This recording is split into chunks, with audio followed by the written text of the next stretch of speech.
Good morning, good afternoon, good evening, and good afternoon. Welcome to a bit of World of Warcraft Burning Crusade Classic Anniversary Edition. Now, you may notice something here. I have indeed bought myself a character boost. Not to use on this character, but when this character gets to level 70, I might boost other characters to get into raid content with the guild, but that will not be used in a way that exists to skip content that I haven't already seen. Okay. I'm probably going to be using them for like tanks and healers, but I want to get some experience with the group. Great. I just want to make sure I get plenty of experience with the group. What have I missed? Unfortunately, I'm actually going to enjoy that conversation. So that's where people start to sweat hard. Yes. So today, I don't actually know what we're doing. I know we've got a lot of stuff going on today. So, yeah, for quests and the like. But, let's continue on. In fact, because this is a low-level area, we can actually probably just walk around and get to where we want to.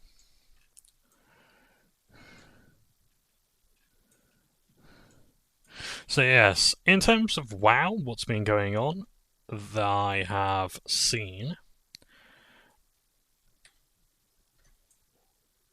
that the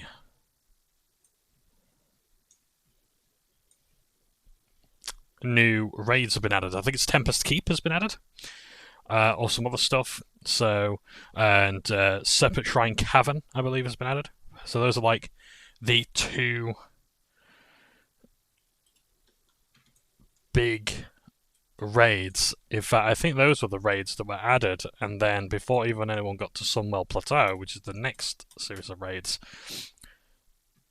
those raids had not been cleared. No one had beaten the final boss. They would have beaten Lady Vash and whoever the guy is in Tempest Keep. I forget his name. But I find that incredibly interesting, to be honest. Right, we've got Explorers League here, so hopefully this should be a friendly place. Not that there's going to be many Horde players around this area.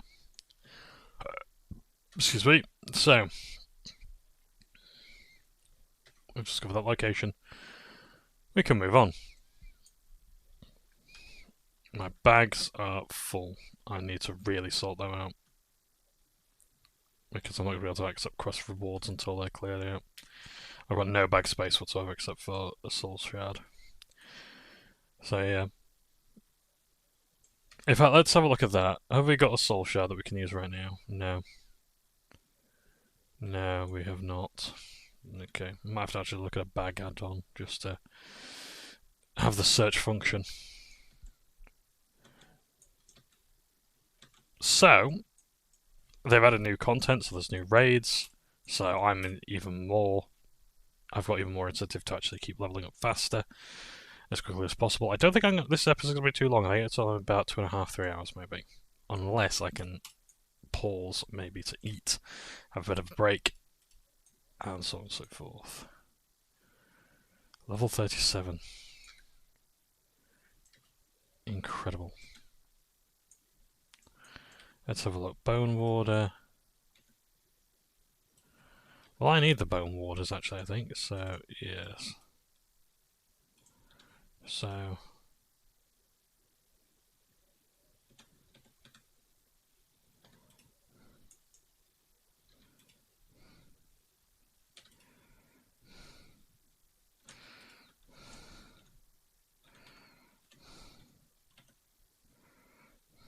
Woman's death.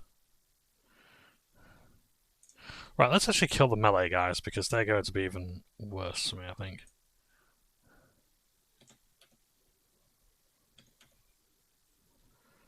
Oh, drain life, of course.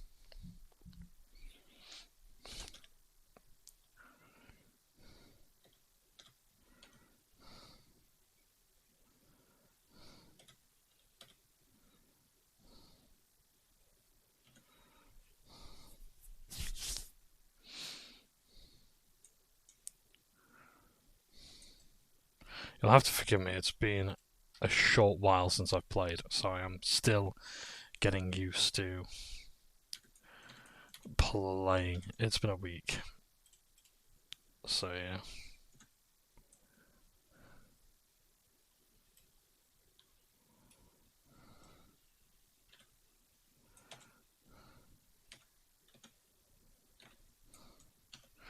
Right, kill the skeleton, because that's obviously the big damage dealer dude.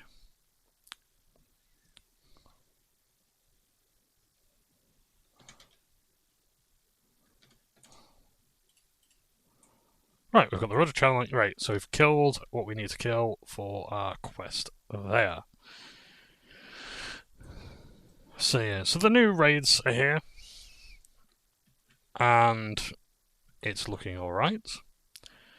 I have installed Midnight, because I do actually have the Midnight expansion. I didn't realise how much credit I had on my WoW account. So I was like, oh wow, okay, I like I'll get some stuff, because they've already got my money, let's be honest. So I thought, fuck it, I'll actually do the stuff. So, yeah. So I thought, oh, I might as well get some stuff I actually want, so, yeah.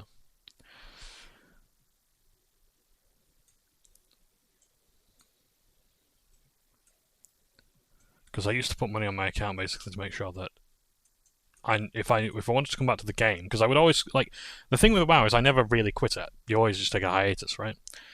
And I was like, well, I'm gonna have the money there. So if I don't have any sort of cash on hand or whatever, I've got the subscription money there, so I can play the game I want to play if I want to play it. So there is that. So Bob's also character boost, which is nice.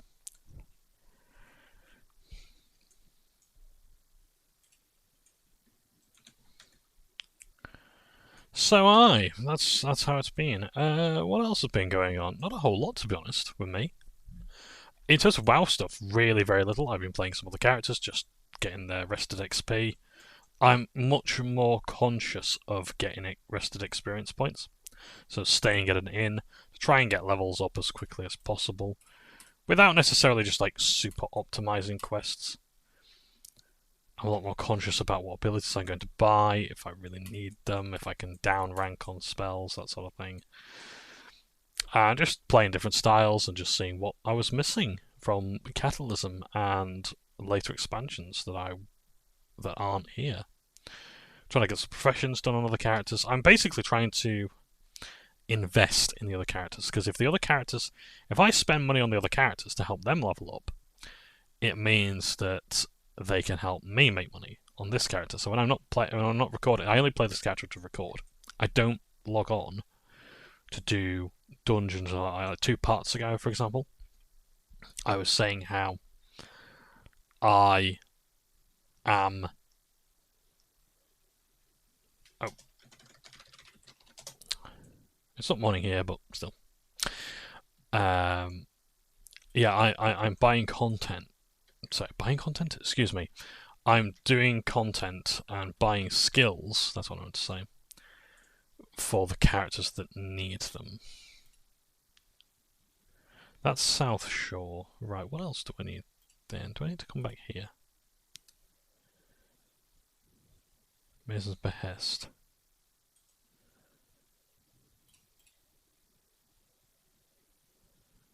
Back to Alderman.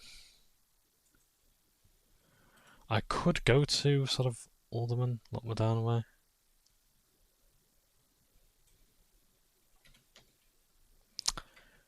I'm not going to fly because it's too expensive, so let's have a nice, slow day today, maybe, because it's going to be a short part, I think. So, we're going to Lockmadown, so I'll just go into first-person mode and just show the world like this. Hopefully this isn't giving anyone motion sickness. I don't think you can actually change the FOV in your options. I don't know if it's controls interface. Would it be interface or would it be graphics? I think it'd be oops, at days. I think it'd be graphics, wouldn't it?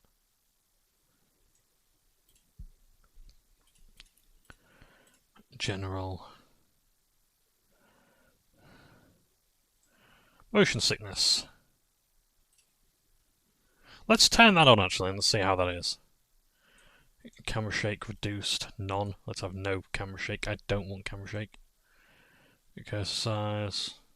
I like the accessibility options they're doing here. Look at that for a cursor. Wah! Assuming you can see it anyway. Default is fine.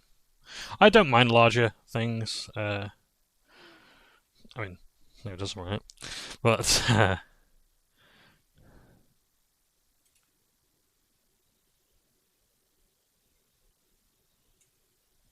so it's your target tooltip without needing to mouse over it.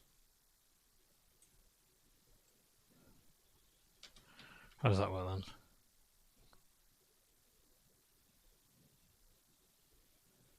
then? No, it's okay. Oh, target tooltip.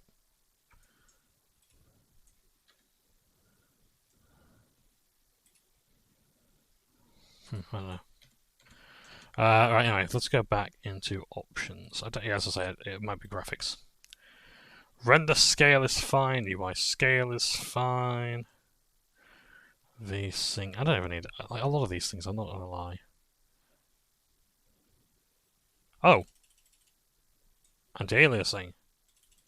Let's have all that to the top. Let's get those jaggy edges out.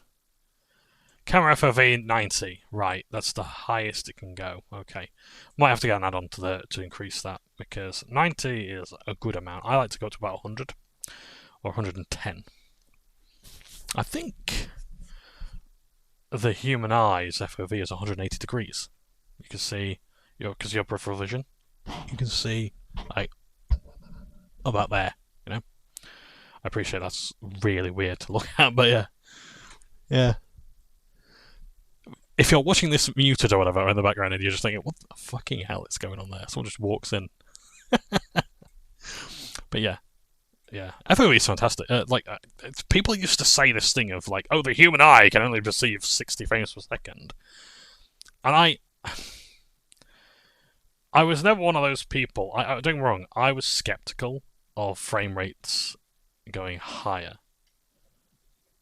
No, it can only perceive 30 FPS. I'm like, I'm sorry, but there's something wrong with your peepers there, mate.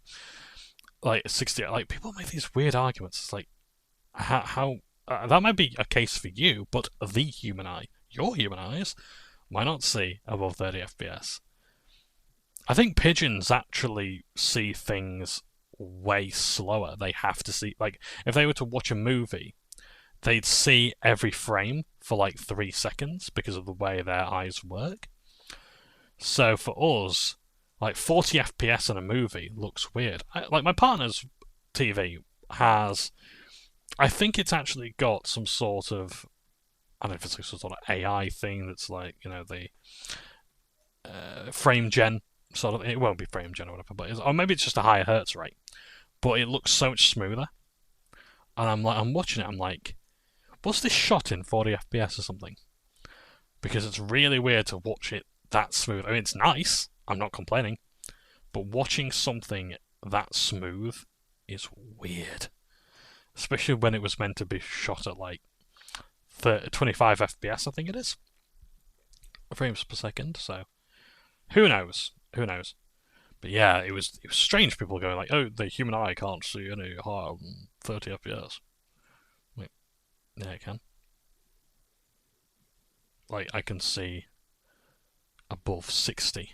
Like, the difference between 60 and 120, my god, it's amazing. I purposefully now, I will choose a lower resolution monitor because a higher frame rate monitor is much more noticeable.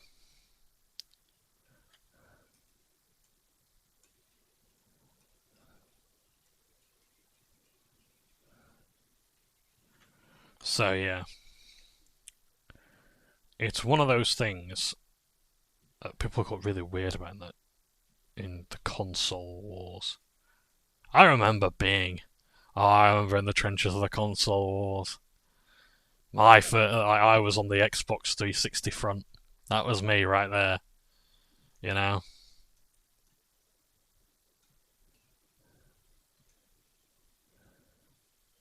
We had the Wii auxiliaries.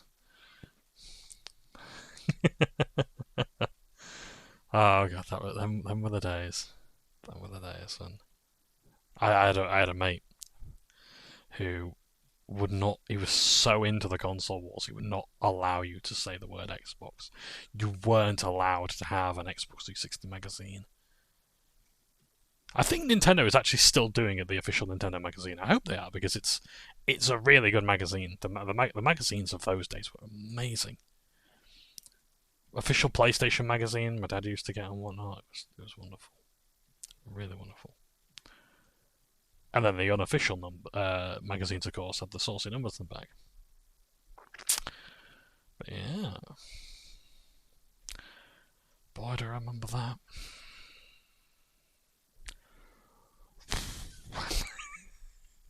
And the trouble I got into, and then I paid on the phone bill. But yeah, no, seriously. Yeah, so. But yeah, no, the magazines were great at the time, seeing all the previews and whatnot. The thing is that a lot of people will complain about. I like that. Spirited Away. What a nice guild name. I'm just going to show you a mount that you can one day get. Yeah.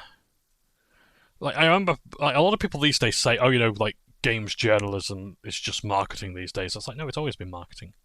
I will say, actually, the games industry is, I think, one of the most clever industries in media. They got it down pat immediately. Like, all these magazines, like Nintendo Power and whatnot, like, the reviews were obviously written, like, I remember, like, reading a lot of old reviews, and, like, they really were nowhere near as scathing as they can be today. My god, they everything is fixed by /reload. Yes, that's true. Absolutely. You can fix so many UI issues, add-ons and whatnot. What game was it now that used to go reload? Was it Time Crisis? Or how did it reload? No, it was not the Crew. It was it the Club on like the 360 generation? It was like that blood sports game with the different characters, which was interesting to say the least. I think it was the Club. Really good graphics for the time. I think it was made by id or something like that. You know, around the time, like or Brink. It was like, I think it was made by the guys who made Brink, which would make sense given the whole characterization and everything. Really, really cool. Brink was an amazing game. I mean, it was shit at launch, but my god, like the concept as well was fantastic. So.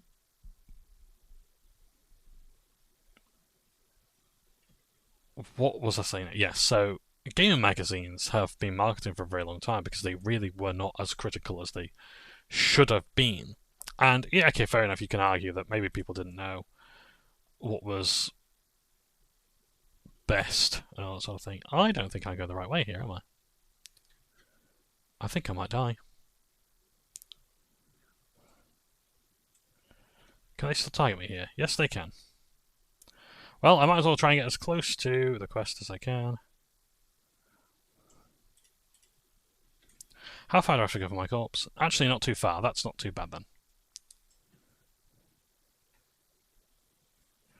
So, what was I saying here? I was saying... Yeah, it's in the dungeon. Okay. So, as I was saying, before I was rudely interrupted by the Dark Iron Dwarves, and I'm going to have to repair all my gear as soon as I keep dying. We're gonna die a lot, by the way, because I actually need to hand this quest in. I don't know how if I'm going to be doing Alderman again. Mind you, I've got a good level range for it, so I could, but I really want to hand it in and just get that huge chunk of experience points. So yeah, you're going to be seeing this a lot. But that's fine, it's a bit of a talking head episode anyway. So, yeah, a lot of gaming magazines were not that critical of the games they were playing, and I wonder if I can actually just get around this corner and spawn. Like, if I just hug the wall here, can I reach my body there? Is there a certain trick I can do to maybe just... Nope. There we are, that'll do. Right. 3, 2, 1, go! I thought I was unbothered then by those guys, but apparently not. Oh, it's by the entrance, apparently. This quest. I think I've buggered up. Right. Okie dokie. Does it actually say where this is? This quest? Back to Alderman. Completes.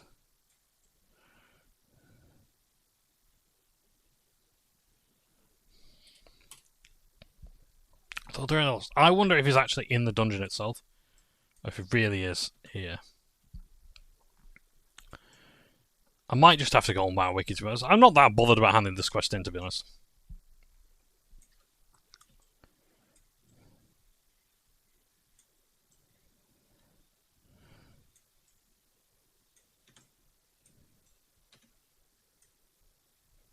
I'm dead, basically, so we're going to have to do this again.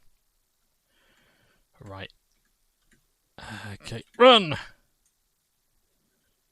There's no sort of post-it invincibility or anything like that. It really is a case of, like, you are going to do this a lot.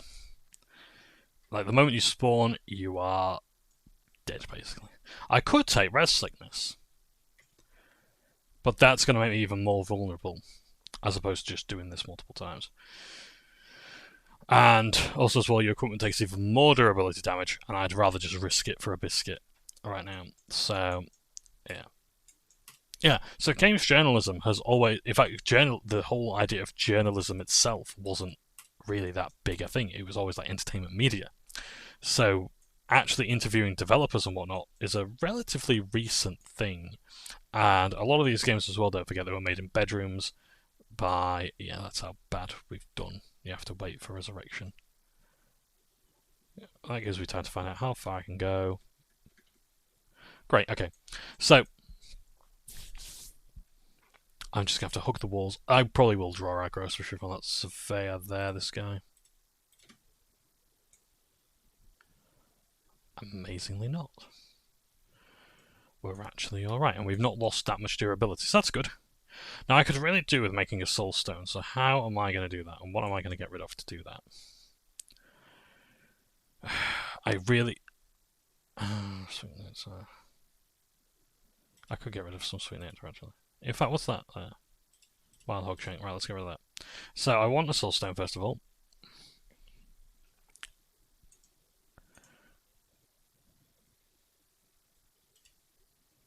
And I want a health stone.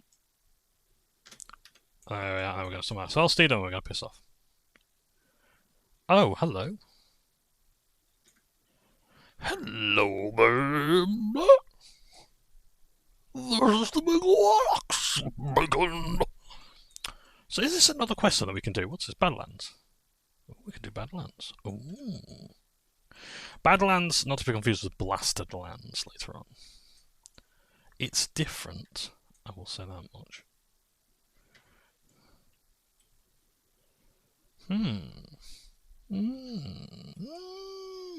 remember doing a lot of questing through here. I think this is actually where you'll meet a lot of Dragon Maw stuff and the Black Dragons, maybe. It was a big thing in Catalysm. In fact, yes, I strongly recommend questing through this area in Catalysm because canonically you rescue one of the biggest characters in the game here. And they're not even born yet. It's really, really cool. If you're playing through Mr. Pandaria Classic and you're level up through here, because this character is one of those prominent you will find in the entire expansion.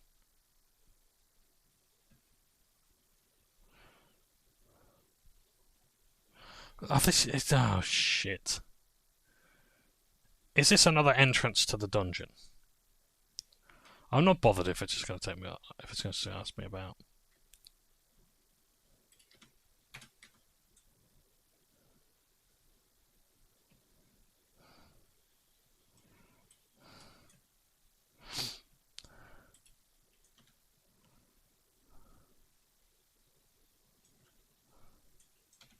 Oh yes, of course, Demon Armor. I always forget to put freaking Demon Armor on.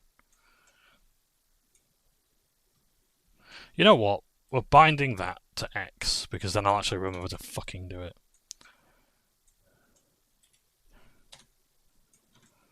I don't know why. Yes, So here you have. I'm in combat apparently with what? Oh shit! That answers that then. Yeah, Badlands is an alright area. I mean, yeah, it's flat and it's a bit boring, but it will become quite an important area, I believe. Hello, you are high elf. I must assume you are if you're friendly. Ah, have you got the green eyes? No, you've got the blue eyes, I think. It's hard to tell because of the glow. But you're friendly, so it can't be all bad. Right, if we go down this way, are we going to meet anything else? Camp Boff. Nice. Ogres. Not good, not good at all. Yes. Oh, we can have a nice little look around, can't we? As I say, I've not seen the Badlands like this before, because it changes considerably with the Catalysm expansion. Agamon's End. Which I don't believe is the same as Agamond. I believe Agamond was someone else. Ah ha ha! Hello, an NPC. Thunder in the lost. Oh, for fuck's sake, I'm not fighting. Right, we're moving away. Run away! Run away! Oh, shit, elementals. Yeah, so I was saying before about games journalism. What games journalism as a field is a fairly recent thing because, again, if you wanted to sort of talk to devs, it wasn't really that big a consideration. The most you talk to devs is at things like E3, the Entertainment and Electronics Expo, I believe, or Electronic Entertainment Expo, I think it was. And E3 died because it tried to cater to it tried to be both a con and an expo, and you can't do both. E3 showed this because COVID didn't just kill E3. E3 dying, I think, was generally a good thing because it couldn't do either. Nobody came out of it satisfied. The people who were doing entertainment electronics, and it was like computers, it would at the time video cassette players, music players, all this sort of thing. It was a lot of technology there that wasn't just video games. It then became a video game expo. But even then, people weren't treating it like an expo like it should have been for tradespeople. It was treated as a convention for fans. And it tried doing both. The tradespeople were pulling out, basically, or like marketeers, and the marketers were pulling out, things like that. And so all that was left was the three major consoles and a load of game companies, and they couldn't simply provide what people wanted. It just wasn't enough. So it was good. E3 was great. I wish I'd gone, but no, it's nice. To Ironforge. Okay, so we've got the Sigil of the Hammer. Doesn't look like a Sigil of the Hammer to me. So, lots and lots of quests here that are level appropriate. Level 37, the monsters are level 38 and so on. So actually, yeah, fine, fair enough to fight. I'm just going to look down here to see if there's any entrances to the next place, like the Burning Steps. Because that's when we... Oh, hang on, what's down there? Oh, it'll be... Yes, of course, it'll be Blackrock Mountain. Nice! An Orc player there, cool. I imagine they'll be on their way, possibly, to the raid.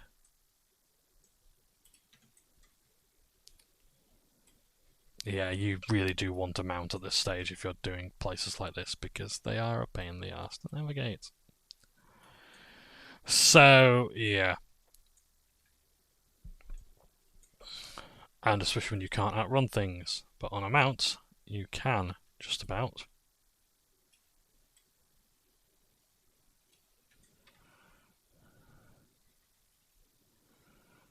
There's not really many roads, there's not really many safe areas in the Badlands. You are going to struggle to stay alive without a mount. And you kind of need to keep consulting your map. I don't necessarily like games where you're having to look at the map all the time. I call it map worship.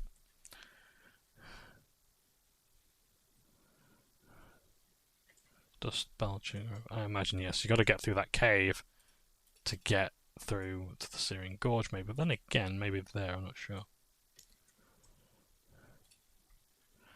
Burning nuts. Right, okay. Fantastic now.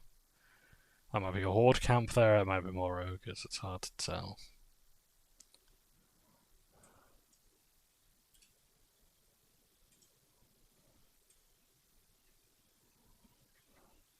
Apocryphan's Rest? Apocryphan. That sounds a lot like a potential bronze dragon name. Oh, I guess that's a horde camp, they might have their quests there. Or Dragonmaw. It could be a Dragonmaw den. Don't think the Warsong clan would be here. Kargath. As in... Kargath. Expeditionary Force. Yeah, I like a lot of the horde quests here. They have a lot of like military type stuff. I think more than the Alliance sometimes, which I like the Alliance ranks, but I like the horde where it really does feel like it's a militia that's trying to be as organised as it can be and trying to map out new territories and whatnot.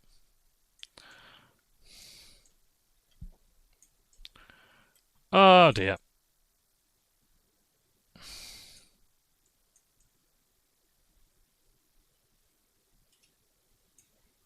Oh dear. Fortunately, I'm out of combat with them. So just basically mapping the area just to find out what to do.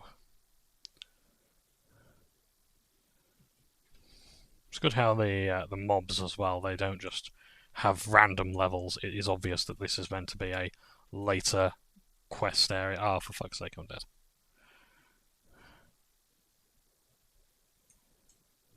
Just wanted to get that one in, didn't you? Yep. And it does sort of gently guide you to say, you know what, this enemy is too tough for you, go back.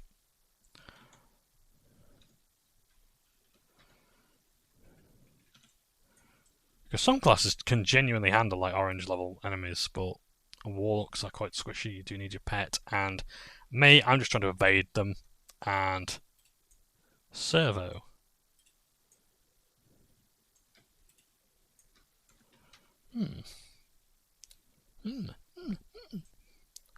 Yes, alright, right. Let's head back, shall we? Let's have a nice wander around. And we want to go to Ironforge, so we roughly want to stay around this area, I think.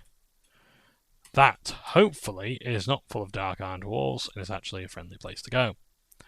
Ha ha ha ha ha ha.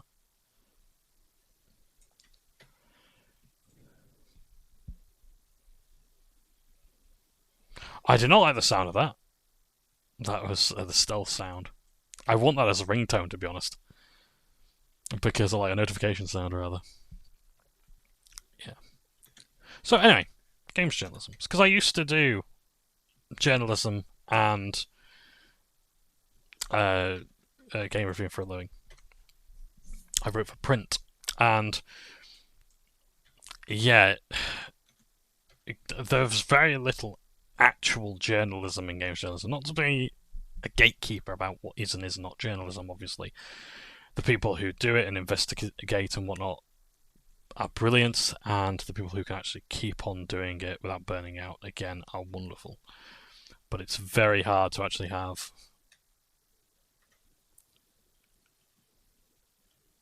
real journalism because it's so wrapped up. I remember Stephanie Sterling saying many, many moons ago, like, you're not the NSA, you're not spies, you're reviewers and you're makers and publishers of video games, or you're reviewers of video games. You don't need to treat it like it's some massive secret or anything like that, you know. But yeah, a lot of the industry is very hush hush, and again, this is what I mean about the industry being really clever early on, is it keeps things under wraps. With films, there's all sorts of previews, there's premieres, all that sort of thing.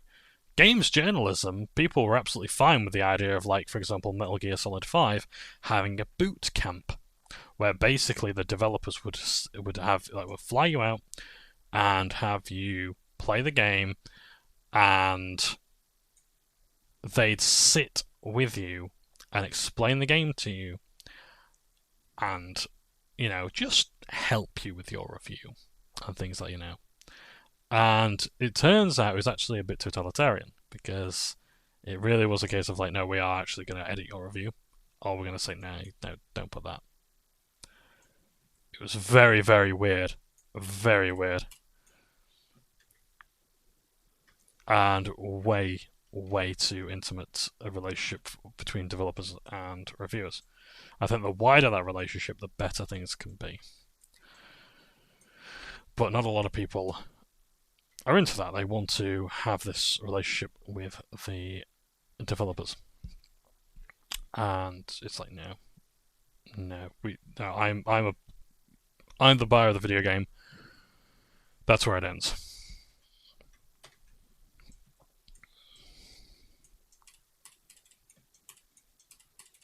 And it's weird as well because, like, again, being an MVP of the European forums, it felt awkward sometimes because even if I was openly critical of Blizzard many times before, they take one post praising something, and all of a sudden it's you're biased towards Blizzard, You got a bit of brownie nose, that sort of thing. It was just shit to deal with all the time. So, yeah, that wasn't great. Even though I pretty much got the position because I was so critical. But I think constructively so. So, yeah.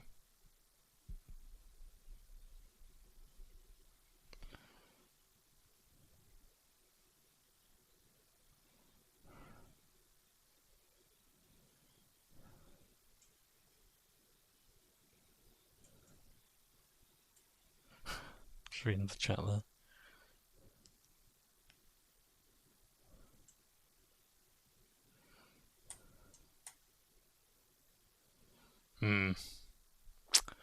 Yeah, I don't like the idea of being one of the many people who fought the old gods and all this sort of thing, and then I'm in a swamp dying to an ogre. It doesn't quite exactly do much for the power fantasy. So yeah, I agree with that. But yeah, getting back to the topic though, don't get me wrong, I like game reviewing and whatnot, but I trust a lot of reviewers because having been one myself, I know the limitations and I know what happens. A lot of review scores as well is a thing that is down to the editor, not you. So it's very, very rare. Wow, reflex blades, fist weapon. Nice. Nice indeed.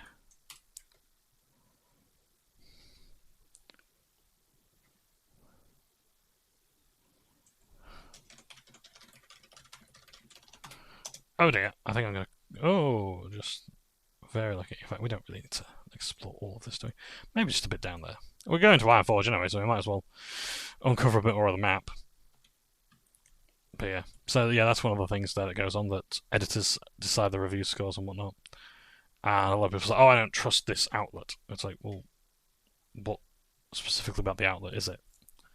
Or is it the reviewer that you don't like or don't appreciate and whatnot?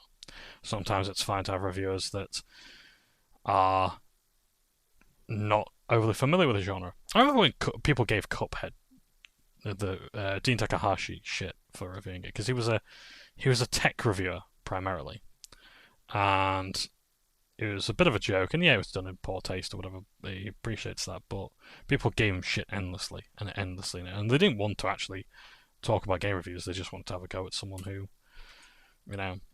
played a game badly that he wasn't reviewing. And I think he did. No, I tell you, I think he did actually do a review of it, but it was like a very tongue-in-cheek review. He's done games reviews before, but he's not a game reviewer. He's not really much of a gamer. He reviews games tech, and he reports on game tech and innovations in the industry. What else was there? Oh, there was like the IGN too much water debate, which was, a silly thing to have in the summary, but again, that's your editor doing that, not the reviewer. And if you actually read the content of the review, then yeah, it's actually a fair criticism, because there are way too many water-type Pokemon, and when it's basically an extended version of rock paper scissors, you kind of need to have a bit more variety or whatever. So, yeah. I did find it funny when someone made a joke review of like Dark Souls 2 and they said too much water in the IGN style, which I could sort of understand in places.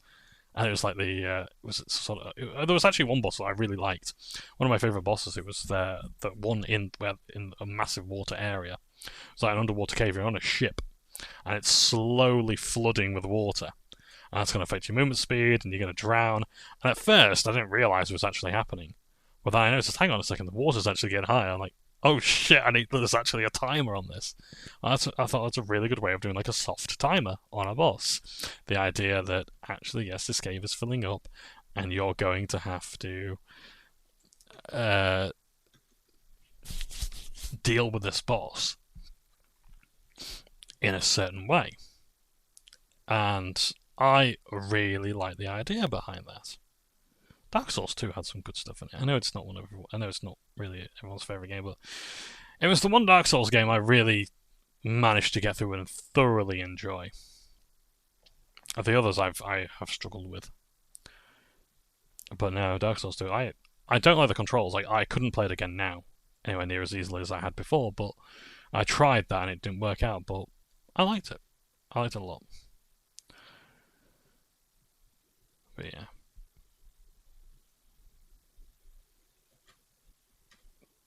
But yeah, what else is going on in the industry? Yeah, so I think it's a very clever industry. They actually monetize a lot of stuff, and people are just fine with it. Someone was actually asking on Reddit about the predatory monetization of World of Warcraft. Like, how do people put up with it? And the answer is, people don't put up with it; they encourage it. Like, you can go back before Horse Armor with Maple Story, I believe, was the first game to have like microtransactions, and it was, at least in Western games, and yeah, people were fine with it then. People were fine with Horse Armor. It was ridiculed or whatever, but you say now you're selling Horse Armor in a game, and people don't bat an eyelid. You'll have some people joke about it, and then they'll purchase it. Because at the end of the day, oh, I'm in the wrong place, but have you got a quest for me that's relevant for my level? Armband wants you. No. Right. I didn't mean to cast that. Not like I'm leaving puddles of piss everywhere now. Oh dear. So, Thief Catcher Thunderbird. I like how he's got his little goggles on there.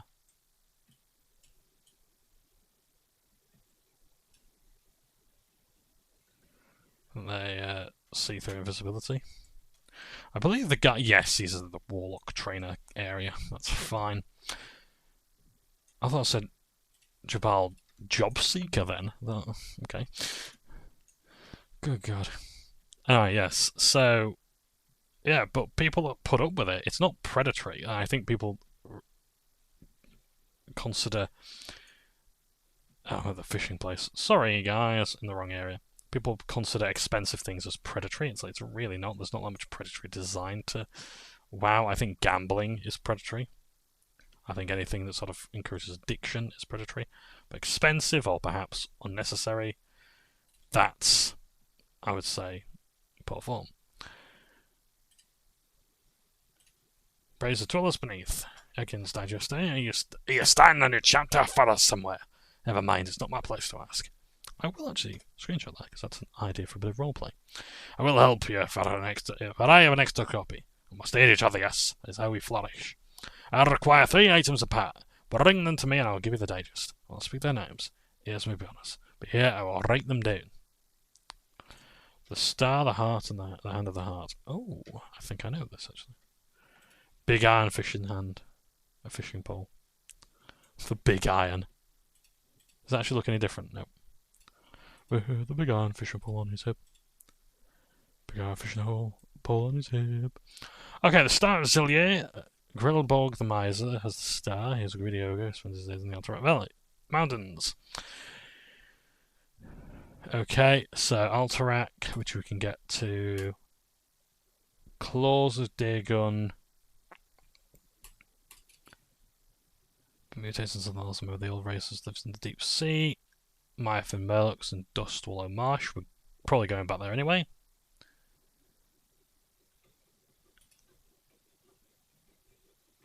Stranglethorn, great, okie dokie. So it's off to Alterac.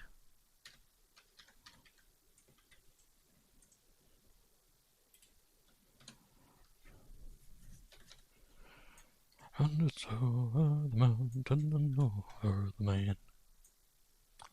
Around to Stranglethorn and Spain. Yeah, okay, that's fine. So we've got another quest basically to grab some stuff from places that are quite high level. It's level 44. I don't think we'll be doing that one right now. A donation of silk. I don't think I've got enough silk for that.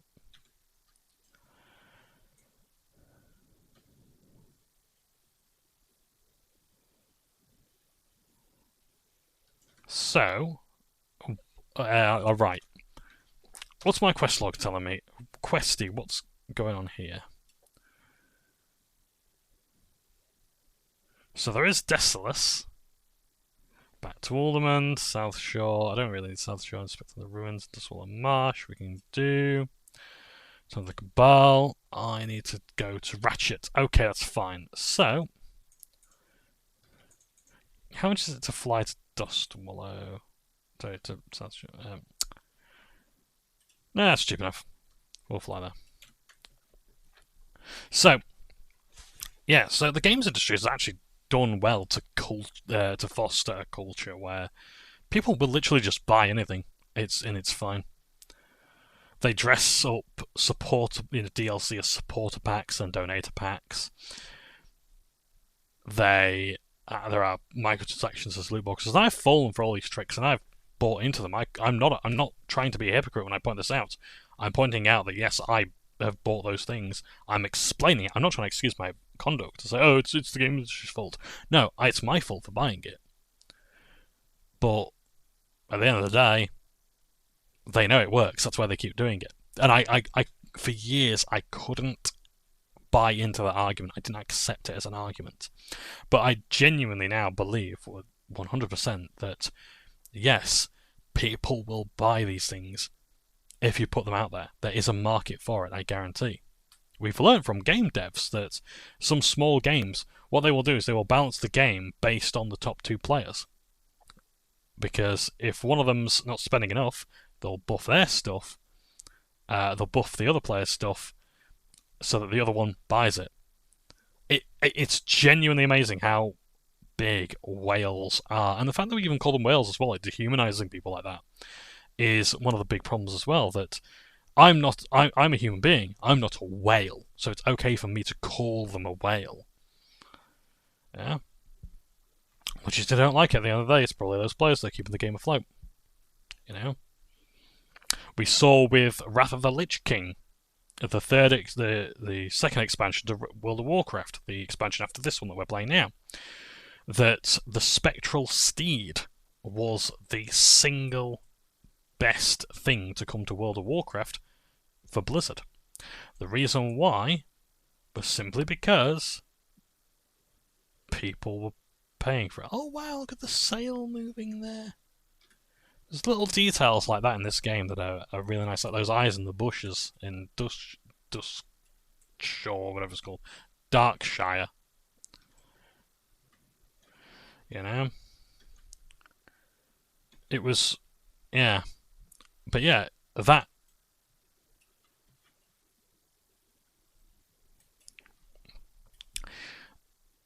mount made more money, or at least there were more of those sold, than StarCraft 2 Wings of Liberty, which is the base game for StarCraft 2. So think about that. A mount sold more than Blizzard's... than one of Blizzard's 3 core games, which is Diablo. Well, at the time it was Diablo and StarCraft. Because bear in mind, Hearthstone wasn't around then. And Hearthstone's basically their mini moneymaker. They don't have to do that much to make money because people like spending money on card packs and things like that in a digital game. And people are generally fine, and people are even argue in favour of the devs adding these sort of things.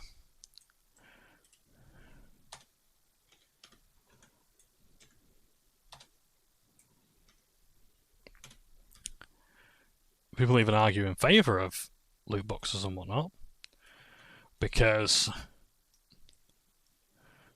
it's like, oh, it's just like a trading card game in real life. Except, you know, a trading card game in real life doesn't go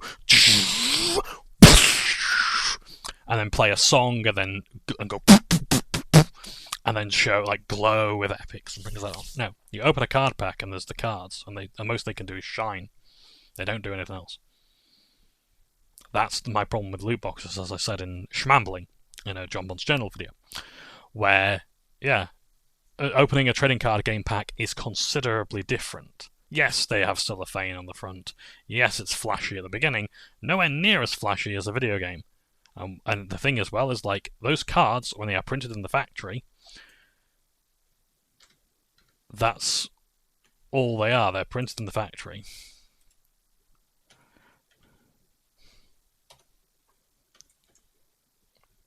You're a warlock. Am I? Yeah, you're a warlock. I'm already giving you. You already got into other really. Whoa! Look at that set.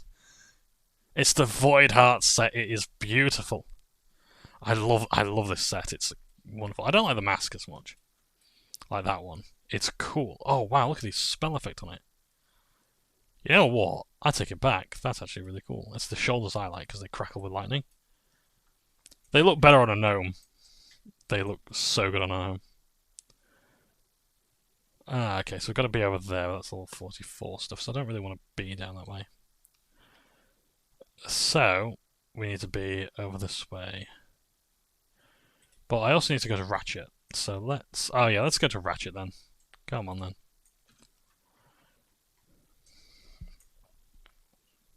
Back in beautiful Therum, Oregon. Wonderful place. So, yeah, I really like I don't know where I'm going with that. I do apologise. I sometimes just have these verbal tics where I come out with things like that.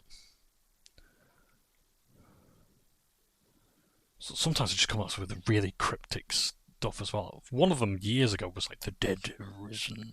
I'm like, what the fuck? Why does my brain keep doing that? The dead have risen again.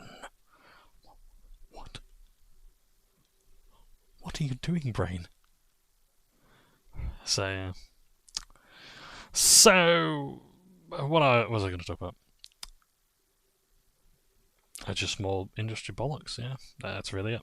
The idea of like a subscription-based game, yep, we'll pay for it. We can justify it as like, well, you know, you're getting all this content, and the base game is really cheap. You're not having to pay 40 quid for the game up front, you only pay 15 or 25. I remember the battle chest. So the battle chest was WoW Vanilla and the Burning Crusade. And you also got a mini Brady Games guide in it as well. You got a little condensed version of the guide. And it was really cool. And it was like 15 quid. And you had like 60 days game time. And it was, yeah, it was something. I will say that much. It was something. A really good deal. I just can't believe it. And like that must have got so many people into WoW. And I think the reason why WoW compresses expansions the way it does and increases game time at any time is basically because at the end of the day, the people who want to play World of Warcraft are playing it right now. If you're not interested, if you've played WoW, if you haven't played WoW, you probably will find a time to play WoW. I think everyone has touched it at some stage. Even if they just logged in during like a free trial or whatever and went, nah, this ain't for me. That's fine. That's absolutely fine. But yeah, I think everyone who's wanted to play WoW has already played it. And most of the marketing for WoW, I tell you what, like WoW is an amazing study. You can do a fantastical study. If I had to write a thesis on any video game, I think it would generally be World of Warcraft. Because I could cover so much about it. About, like, if you're just doing like the social stuff, you could talk about raids and dungeons. You could talk about the open world and PvP. You could talk about the implications of flight on PvP. You could talk about all the worlds in general and the perception of the world. You could talk about guilds. You could also talk about the corrupted blood incident. You could talk about what else could you talk about? You could talk about the free trial or the subscription fee and how it keeps people coming back for more. How some people might only be able to afford a tenner a month for this game compared to other games that are now increasing in cost and whatnot. Oh, this is another thing as well about the whole industry thing as well. A lot of people say, oh, games are expensive to make, that's why the prices have to go up. Prices haven't got up inflation. Yeah, okay, so first of all, one, the people buying video games these days is considerably higher, and with COVID we saw a massive boom. Loads of people are buying more video games than the days of the Nintendo 64 or SNES even, when prices were a bit more Wild West-like, because you could be paying, like, I remember I actually have a copy of Spyro the Dragon, which is I had £50 from HMV. £50 is the standard price of a video game today. Of course, £50 has less buying power than it did before. But the point I'm making is that these games also did not have literally millions of sales at a time. I think in order for a game on the PlayStation, now I can't remember the exact figure, but I think in order for a game to have had a platinum copy, the original game had to have sold for 50, or platinum. It had to have sold about 500,000 copies. So Crash Bandicoot 3, Spyro 3, Resident Evil, those were the sort of games, the absolute classics, were the sort of games that would have got easily 500,000 copies. Yeah. So you get the Platinum Series games. Or greatest hits and that sort of thing, So that's how that worked. These days, that's barely anything to a lot of these publishers. In fact, even millions of copies can still be considered a failure. Square Enix is one of the worst companies for this in the world, where they considered Tomb Raider, the Tomb Raider reboot, which I think it was originally going to be called Tomb Raider Rebirth or Reborn. The Tomb Raider games are sort of are like the prequel series almost. I think they are just actually a prequel series even. They sold like 3.1 million copies, I believe, and that was considered a failure by Square Enix. They just have way too high opinions of their games and way too high estimations of the sales they're going to get, because 3.1 is not underestimated. And here's the thing, I'm very much someone who likes to, if someone's proposing an argument to me, whatever, I want to see citations for it. I'll talk about another part of my life earlier that was quite important to me, quite formative, very soon. But with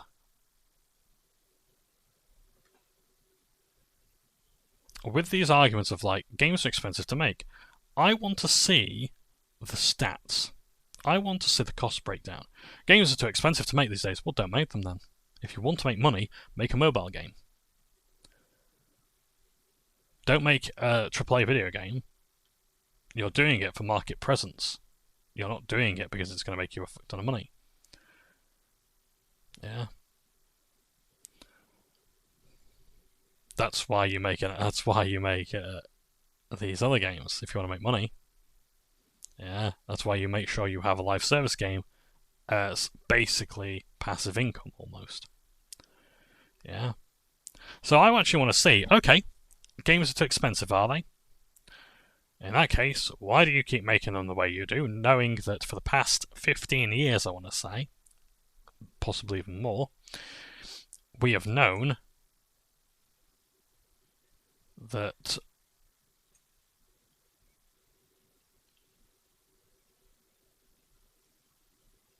it's way cheaper to make other games. I don't believe the argument that it's too expensive to make games. I don't know studios that they're closing down because it's too expensive to make games. It's too expensive to make bad games, absolutely. It's too expensive to make games that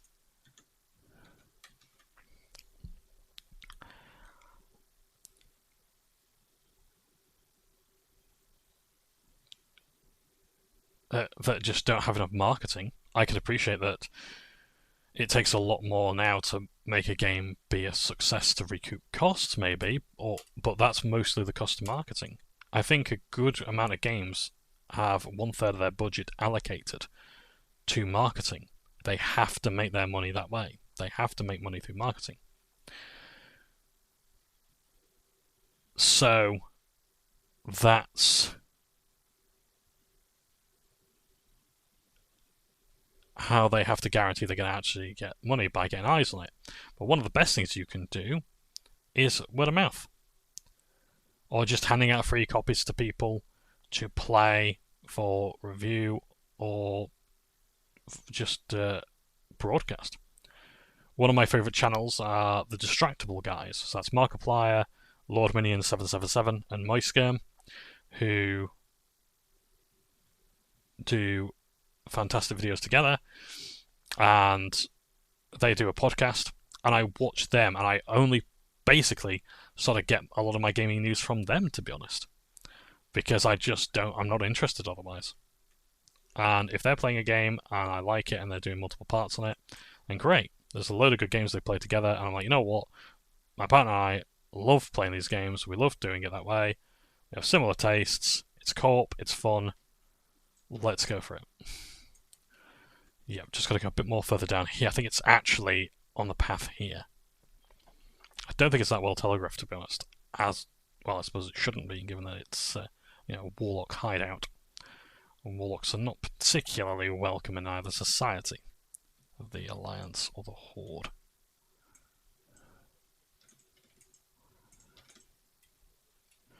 Tomb of the Cabal. Hold on, the Tomb of the Cabal and the Three Pristine, slightly scratched, I suppose, rods of channeling. This will be interesting. It's been some time since a warlock took on a fell hunter to make his own. Hey, some fell hunter, nice, and a box of souls. Oh, as opposed to a torso bag. Nice! Okay, use the... Okay, using the Tomb of the Cabal. Summon and subdue a fell hunter, then return the Tomb of the Cabal to Strahd and Richards. Okay.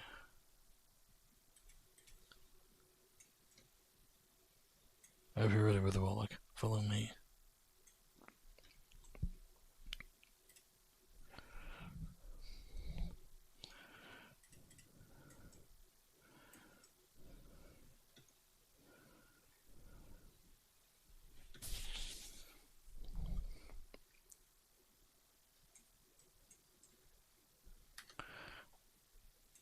This is cool. Like, this is the sort of stuff you get in Legion, but this should have been in every single expansion, pretty much. They really needed to maintain this. And I need the tome, yes? Summon the Fell Hunter. Which has got the succubus icon for some reason.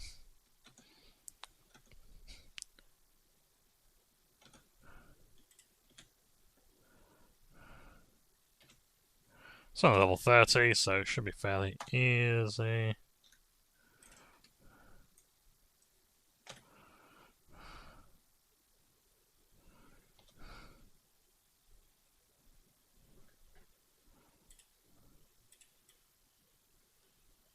There you go, Soul Shard right now.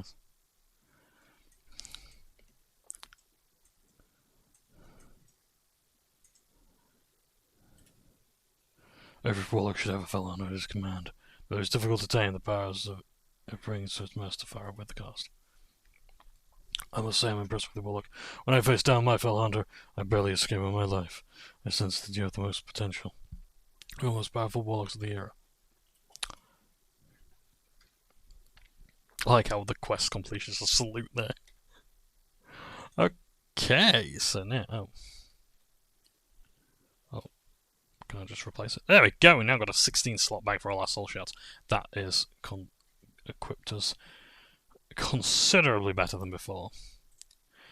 Now then, we have quests in Desolus, so we can go over there and do some stuff. So it's not entirely unproductive.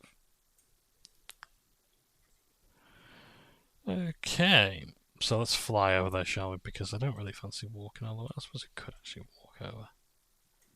How much is it going to cost? Because I really don't want to actually spend any money. In fact, would it be possible to maybe upgrade my bank bags? Because I really do need to put some stuff away. First of all, can I please borrow some better bags from the guild bank? Deposit only. Okay. Full access. Any bags going for little old me. In fact, if I can't donate any bags, can I at least donate some stuff like cloth? Great. I probably will actually use a lot of this stuff later on to support my characters with their things that they need. Like, oh, maybe even some cooking. Have I got any gems?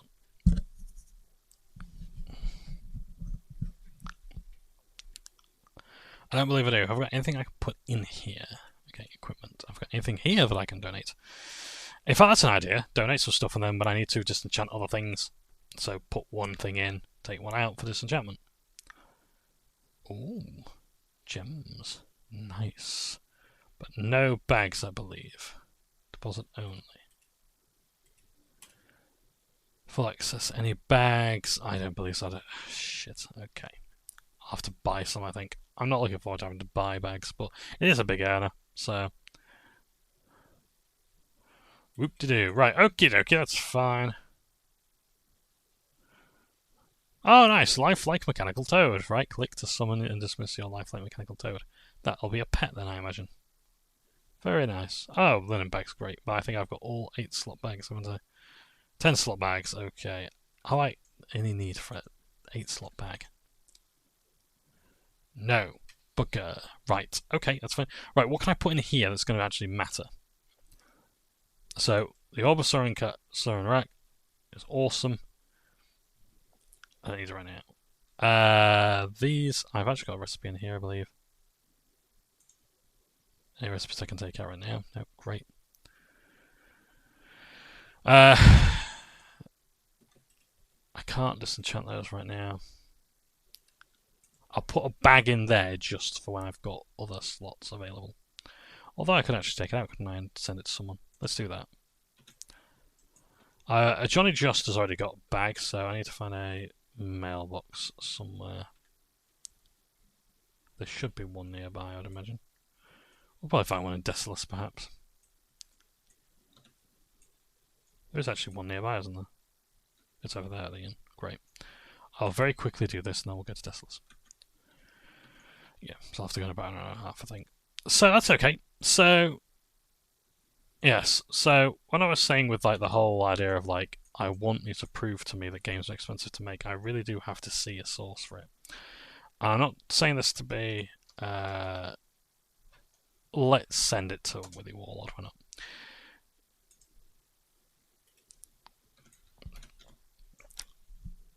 I'm not saying this to be an arsehole. I'm saying this because I genuinely want to know. I want to get in the habit of getting stats and things like that. Because if someone's proposing the argument to me, I want to make sure.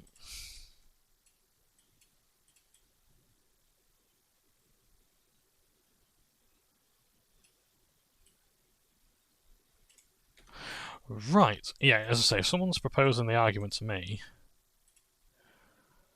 I kind of want to know that it's quite expensive living silver. I kind of want to know what information they're going on. The reason why I did this is because during my weight loss journey, which I'm struggling with at the moment, I must admit, I have receded, I guess, or what's the word? Relapsed quite considerably. It is a struggle.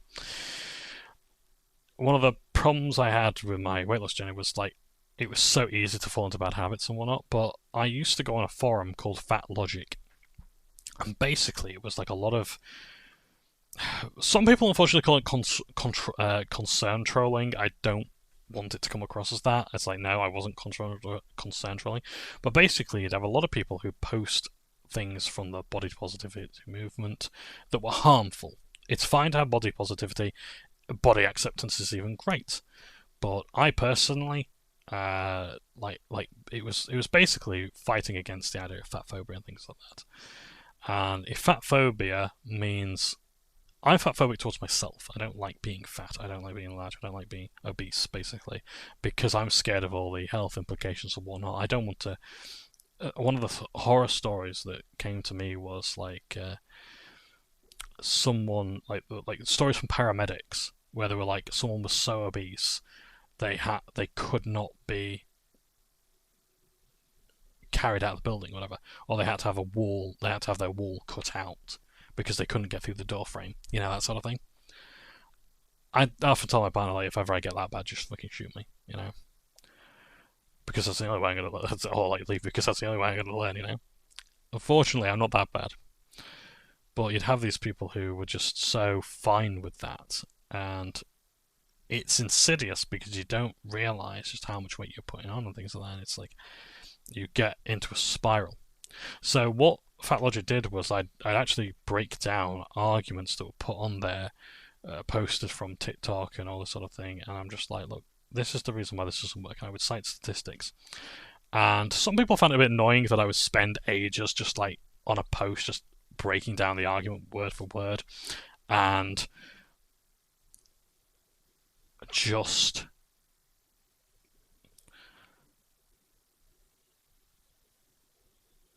using the same sources and whatnot, but I really wanted to break it down because I wanted someone who, if they were like me, perhaps believed in those things, they can see for themselves how easy it is to break free of that cycle. And it helped me. Posting on there, I mean, for one thing, if I was posting on there, that wasn't eating. I wasn't stuffing food in my face, you know? It made me feel better because I realised that actually not only can you do it, not only can you do it, there's resources out there, there's proof out there that this stuff works, yada yada yada. And it's just, I just couldn't believe some of the stuff that people were coming out with. Like how like obesity should be like a protected characteristic and all that sort of thing. I'm like, no, this shouldn't happen. And like I was like, no, this is the reason why. And I learnt so much about the impact of obesity and whatnot, things like that, and how much it, like for example, it costs the NHS was one thing. How much food waste there is in this country, and yet at the same time, how much food is bought in general. How many metric tons of it are bought, and you compare that to if we were eating a healthy amount and whatnot, that sort of thing. There are a lot of arguments that I railed against. And it made me feel better about myself because I was actually looking up information as I did. It made me feel more hopeful. It made me realise that actually I only need to do this much. It taught me about BMI calculators. It taught me about what to do at the gym. It taught me as well that 95% of what you do at the gym is in the kitchen, that sort of thing. You can't outrun the fork. So it taught me a lot about things like that and calorie counting and whatnot, and the science behind it. And it made me very, very interested in, when it came to debate someone like that, it came to understanding the science of it. I've started watching a series called Surrounded. I don't know, I can't remember who it was that made it. I want to say it was Lad Bible, but I don't think it was, because I think they do interviews with perhaps controversial figures who have sort of reformed on their ways and things like that, and whatnot. But anyway, Surrounded is where like you have this guy and a table, and there's like 20 people in a circle around him. Or whatever, let's say 30 people over. That, by the way, is the Tauren starting area. So it's a beautiful place, and I've only really seen it in Catalysm, so it'd be interesting to see where it is there. I think you'll be facing off with the Centaurs in Classic, or Vanilla, I'm not entirely sure. Anyway, so... Oh yes, and these are the Green Plains of Mulgore. That's the starter village, so you start up there, then you move over there, get your quests, your trainers, your early trainers, and then you'll go to Thunder Bluff over there. So, yeah, really, really nice zone. Oh, and being like the Spirit Hawk or the Spirit Wolf up there as well was really nice in Kata. Yeah, I look forward to playing my Tauren. Anyway, so, yeah, so all these things taught me how to understand the science and whatnot. Anyway, yes, so Surrounded. So Surrounded, what Surrounded is like you have a guy on a table, and the one I watched was like the latest one I watched was an anti-vaxxer, a doctor versus anti-vaccine people. And you're sitting at a table and you've got 20 minutes to make your case and argue it and whatnot. And the opposition sits in the opposite chair until they're voted out. And I think it was like there were 16 people, so they had to raise 9 orange flags to say, you know what, the doctor was right, or we concede our point to the doctor, sort of thing. Very polite, very well-mannered discussions, very rarely all that heated, and very willing to listen. And I think that was really good. And you have a lot of those sort of discussions. It's very civilized, and I like that. That's how I imagined in my head talking to someone. If I could do that for every single person who was like me, who believed in a lot of myths and the difficulties of weight loss and things like that, fitness and all these sort of things, if I could sit them down one to one, and we have our sources for our information and things like that, I think I would do a lot of good with that.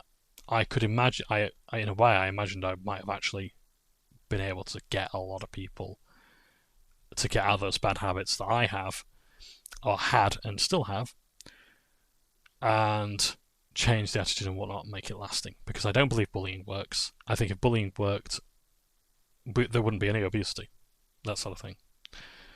I think there's an argument to be made for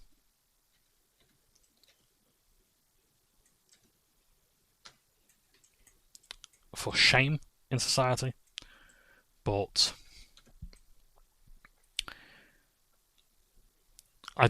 not to the point of like bullying people and beating them. Watching Virgin Island as well, and I think one of the young lady there, absolutely horrible what happened to her. Like, people made a website dedicated to just posting images of her that were trying to make it uglier and whatnot. That's like, that's awful. And I can't possibly begin to imagine what would possess people to do that. Especially when they seemed, in all honesty, conventionally attractive or whatnot. So I just couldn't quite understand what would drive people to that. Because I was an arsehole. I don't know if I've ever mentioned on the channel before, but I've been a bully, and it's not nice. And I'm not trying to excuse myself for it. I was horrible in primary school, and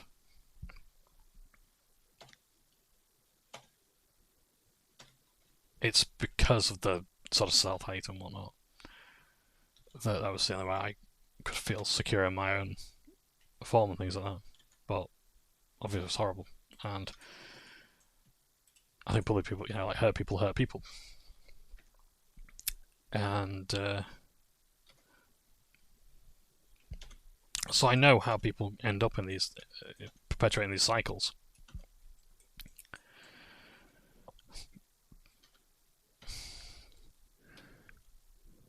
They're entirely unhelpful.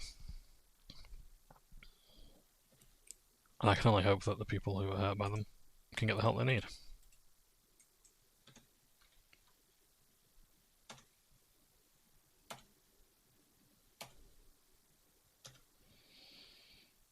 Because it's absolutely awful.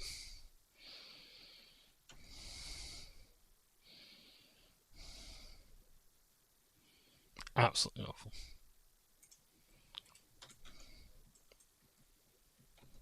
I can take you down some, unfortunately, some very dark paths. Oh, he's just disappeared. I'll wait for him to come back. There he is.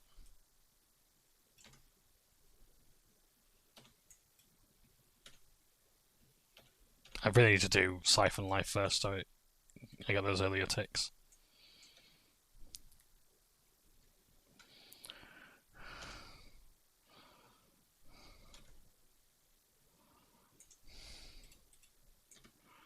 So yeah.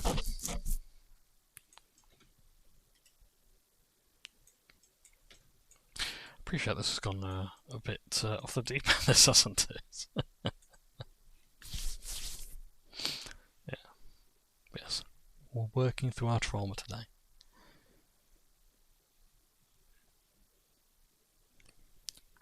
But yeah, I've gone through a lot of interesting things, met a lot of interesting people, a lot of peculiar characters.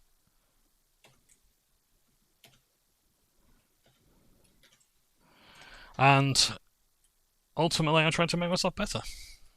Perhaps, to over this as the past sort of thing.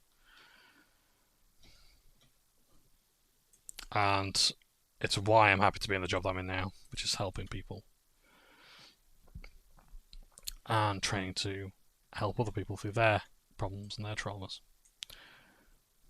It's because I believe we have to give people a way out. I don't believe that we should carry our sins for the rest of our lives, even though unfortunately our decisions will very much help, cause others to carry our sins for the rest of our lives. The things I did in school did not make me a better person. And they probably have not helped others, but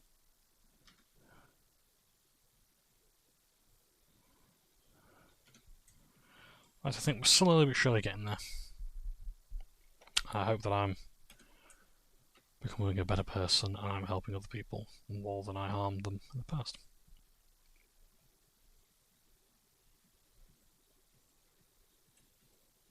Just throwing that out there. But yeah, it is uncomfortable to talk about. It is uncomfortable to admit, but it should be. Yeah. If I was comfortable admitting it, then it means that I was completely fine with it. Okay. Scopashi, Venom, and Kudo Hides. Lots and lots of killing. We'll search over there. Okay. So I know there's going to be lots of scorpions over there by the tent, so we'll go over there and do that. But yeah. But also as well, I want to come to the point where actually it's easier to talk about, but not entirely comfortable. It should never be comfortable. It shouldn't be something that I forget entirely.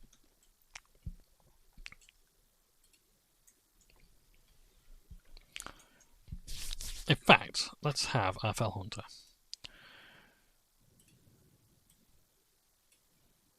Oh, it's a fucking soulstone guy.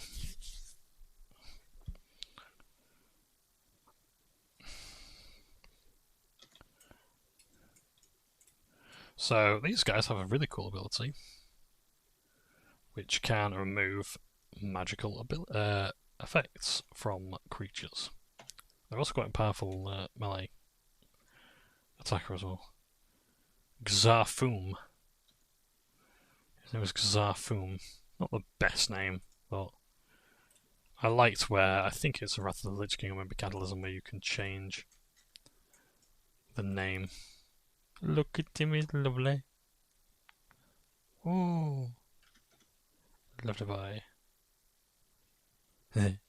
Right, so let's carry on this way, I guess, because I've got much else going on. But yeah, they can remove magical effects. And I think as well they have the ability to interrupt spells. I know they do later on, which is why they become basically the Warlock pet.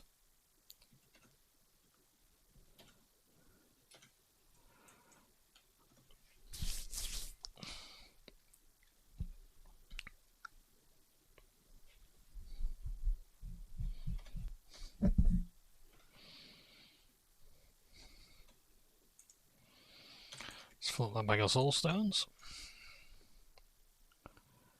I've worked bloody hard for this amount. I am not going to waste time walking when I could just do this instead. Oh, the caravan's down there, okay. But yeah, it's important to talk about these things, I think.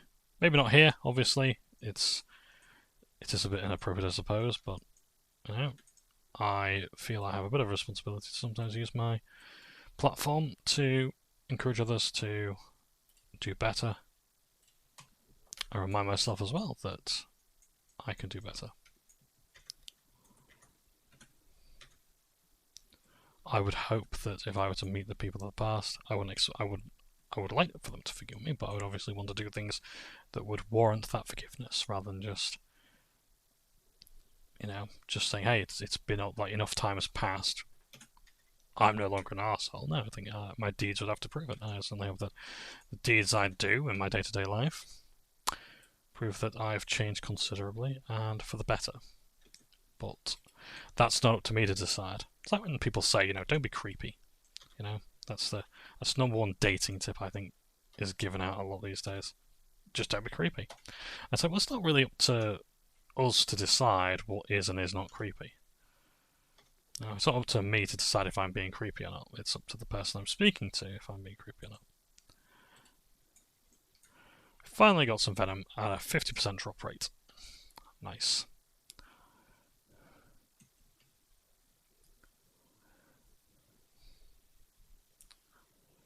So yeah.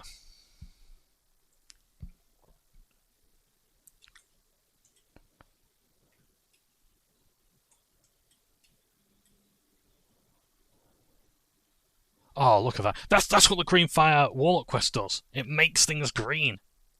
Except, like, imagine like the flames were green as well. But yeah, like makes like your horse's hooves green, all that sort of thing. And that's because I'm poisoned. Right, let's go down here. Let's do this Centaur bounty because we've got to be friendly with one of the Centaur factions. That means grinding reputation. Oh boy, we're going to love this, aren't we? I don't think it particularly matters which faction we're friendly with. I can always change it later down the line. Because I think there will come a point where I stop recording on this character and I'm just like, you know what? We'll only film, say for example, some dungeons or some daily quests or something. You don't need to do the grinding. But here, while we're on a leveling journey, we can experience. There's still more to see. You can absolutely do that.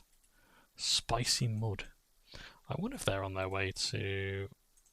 Oh no, they might actually be on their way to the other place. You know, the other place.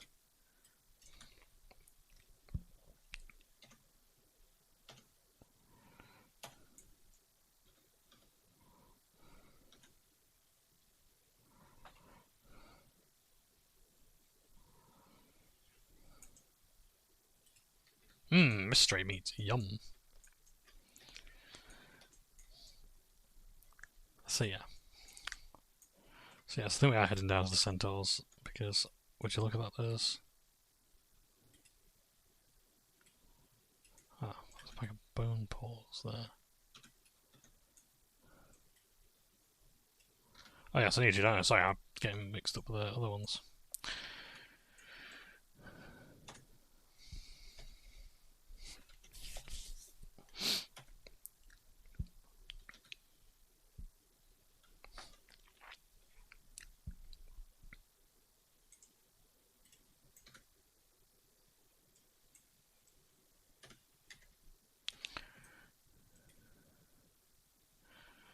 Is there anything up here, or am I just walking up the mountains for the sake of it? Sagaron. Oh, there is a scorpion here. It's not entirely a wasted journey. Siphon life first as always, not that I really need it. This is a level 30 mob. I'm several levels more powerful than it, so that's a thought. I wonder if I'm actually going to outmode some of these quests. Ah, pick that up. I don't really need that, do I? Don't really need the mystery meat either. Mystery meat you always get from like the crocolisks or basilisks.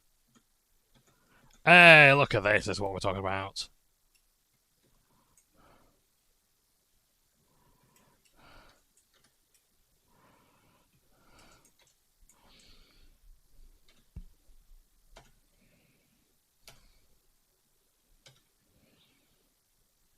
So yeah.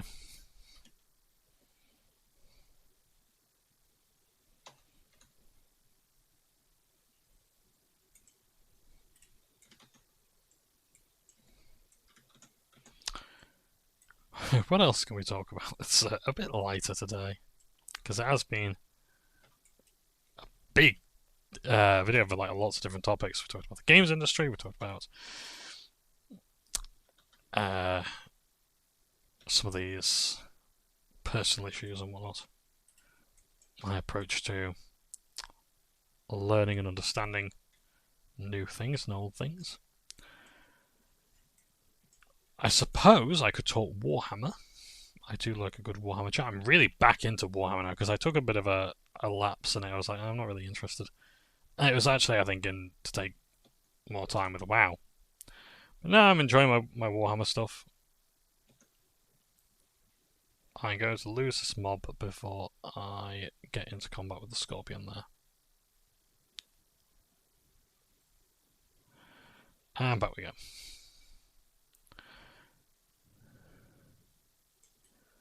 Should be easy enough to find them.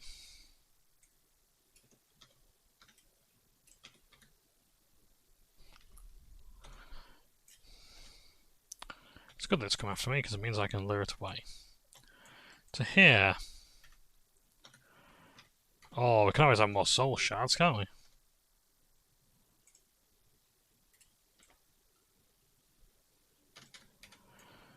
Yeah. So Warhammer. People have been talking on Reddit about what they would like to see back in Games Workshops. I would like to ask a question at the beginning of every episode just to help with engagement and things like that, to get comments for future videos and discussions.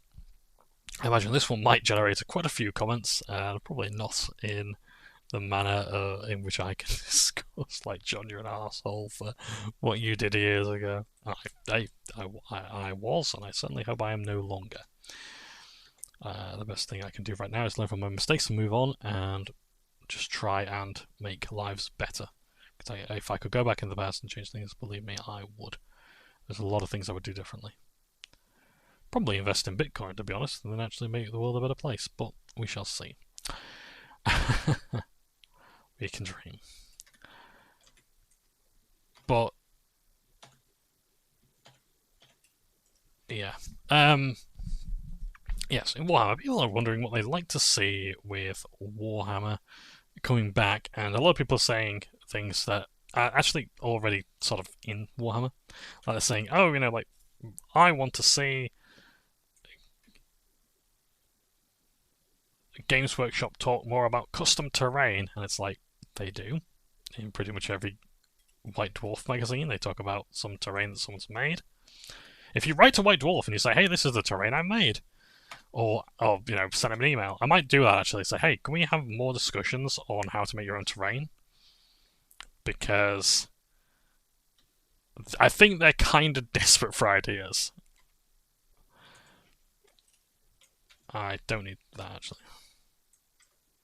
Has anyone ever done a WoW LAN party with friends? The idea of connecting all your PCs together and sort of like playing that way. On a really good connection, it would be. I'm friendless, so no. But God, that would be so cool. That'd be brilliant. Oh, a private server doing it that way. That'd be interesting. It's like you're the only players in the world or whatever, and you're going to do raids together. Yeah. LAN parties were big. And in fact, they're still doing them today, actually. There's an organisation that I'll have to find out the name, but there was at the Barnsley Civic, they were advertising, and they're saying, hey, yeah, we do LAN parties for games. So, like, we've got Halo going on, we've got fucking Counter-Strike or whatever, a nice sweat fest, all these PCs lined up together, we're all playing the same game versus each other cooperative. I might actually look into it, because it does sound really good, because this was during my...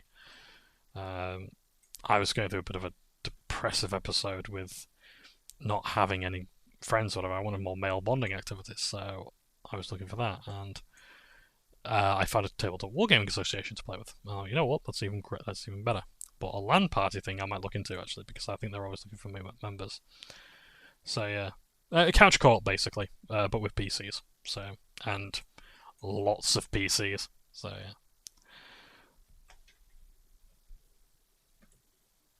So, yeah.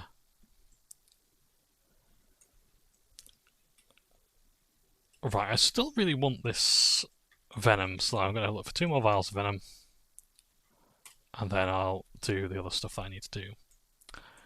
So,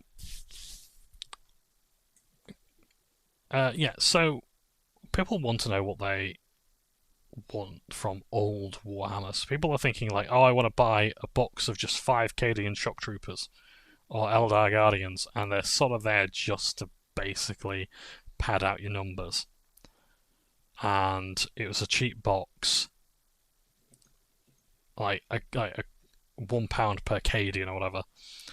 And it's like, yeah, I just want some Imperial Guardsmen, and just to test the paint scheme out on. Cool, there you are. Blister pack. For 3 guys or 5 guys or whatever. Little Chaos Demons, great, just to test the scheme on. You know, nowadays, if you want a Guardsman, you got to buy a £30 box, or however much it costs these days. Have you just got the leg? Yeah, I don't want the leg; it's a junk item. So, let's go the other way. In fact, let's go down this way because there's some more stuff this way. There is a quest here. It's an escort quest, I imagine, so I'm not really interested. This is nice. I'm guessing this is Elven architecture. Because if there's a place called Sargeron, I imagine that's got to do with the Titan Sargeras.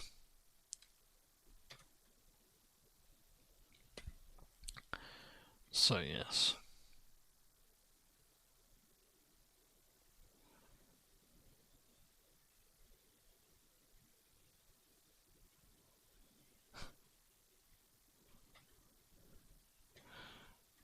There's another quest here as well. Bone Collector. Okay. Cormac's Hut. Is this a horde place? It looks hordish, but also as well.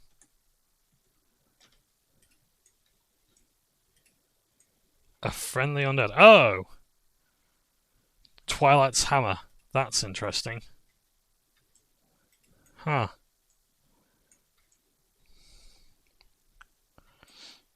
We go further down into Desolus to find even more grey.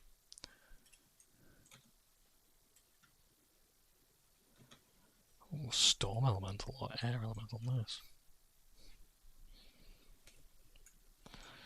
So, yeah, some people are like, I want to see more custom terrain, because Games Workshop are really greedy of the pre-made terrain, and you're not allowed all this stuff. Yeah, you are. You're allowed your own terrain. People have these really weird misconceptions about, like, oh, you're not allowed to kit bash anymore. It's like, that's mostly a tournament rule, and even then it's like, ask your tournament organizer.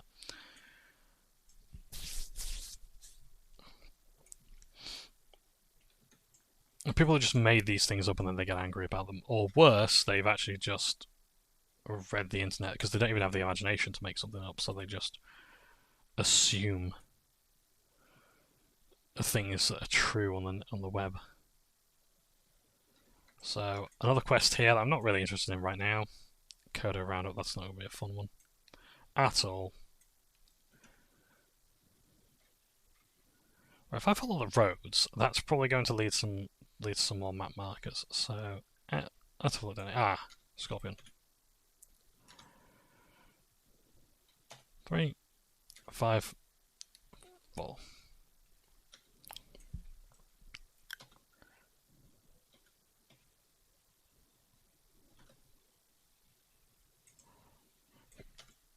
So, yeah, so if you want custom custom terrain stuff, you can look in White Dwarf and whatnot. It's a bit more advanced and whatnot. They are suggesting like using like the hot glue gun and like getting some specifically like I think it's high density styrofoam you need as opposed to the standard stuff. It's not really like loo roll on deodorant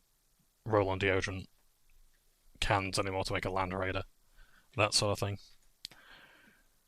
Well, there is stuff there. People say, oh, I want kit bashing back. Again, you've got the Maelstrom character rules, assuming your opponent allows them. You've got... What else? I think, actually, to be fair, I think that's actually it in terms of legitimate, illegitimate grievances people might have. Yes, this is where the demons are now. Manorock. Manorock Cavern. A coven, rather, is it? Oh, Infernal Stone. Actually, I do need to be here.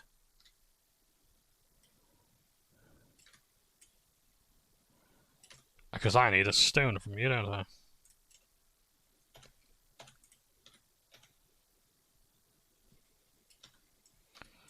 Use Fire Shield, I think, to remove the spell. Are you resistant to it, or are you just immune?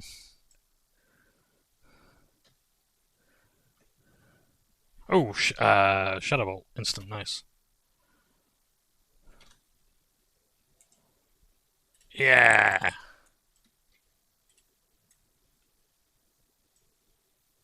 Lord Azrathok. Oh dear, I imagine that's a group quest for later. Burning Blade. Summoner, I need an Infernal Orb from you.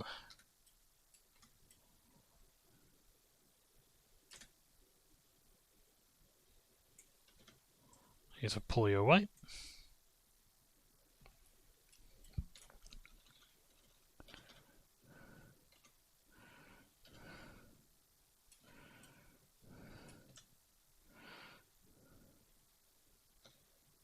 Fucking hell, how strong are you? Christ.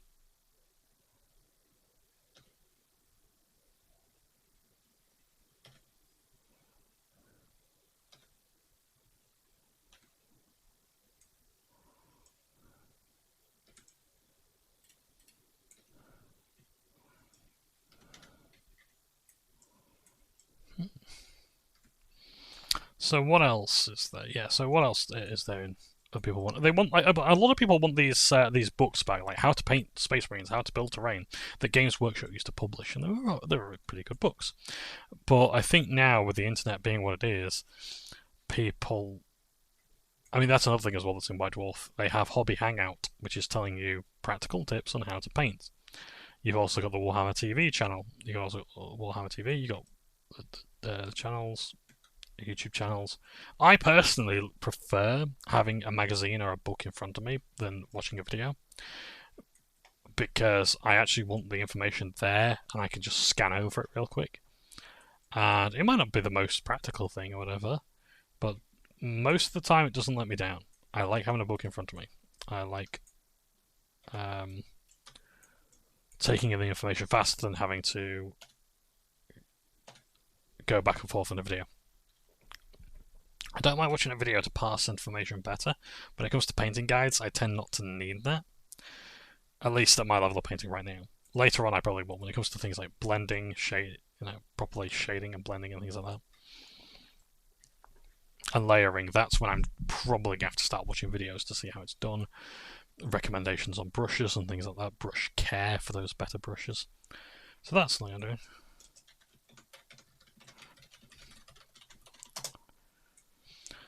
So, yeah.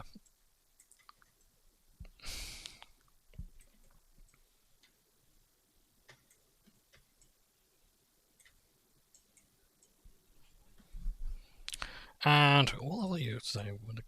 Oh, nice. So you'll be looking at doing the high level stuff then if you're level 68. So you'll probably start wanting to get into heroics. And you'll have access, I imagine, to all the dungeons now.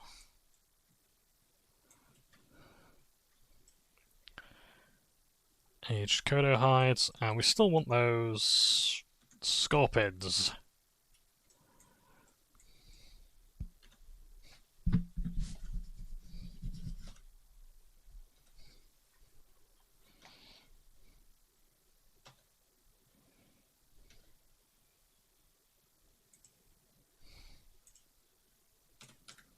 Oh, that's a thought. When am I going to run out of dungeons? Armory and Library we've done. Cathedral is next. Okay, we've got plenty of time to do dungeons, so that's good. I've got about another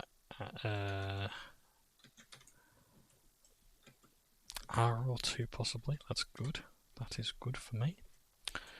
So yeah, like terrain and painting and whatnot, you could still find that in White Dwarf. I appreciate having one book covering it all is better than having a load of magazines. I would like a White Dwarf annual where they sort of take the best things from the magazine and say, right, okay, like, you know, here's the Hobby Hangout. Here's the White Dwarf Hobby Hangout special, and it's just all the Hobby Hangout articles and designs that have sort of been immortalised in that magazine. I think there's some really good ones, like my Hive Fleet Menalishi.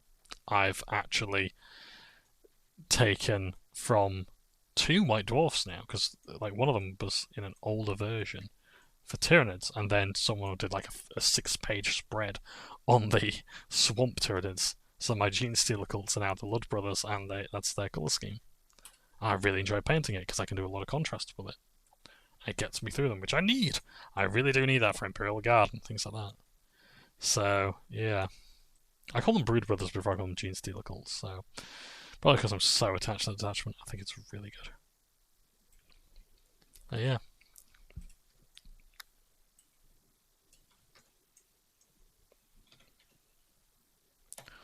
Keep forgetting to do those early ticks. I will get into the habit of it. But yeah.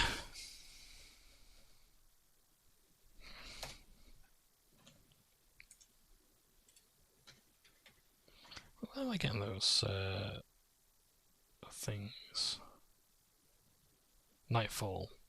I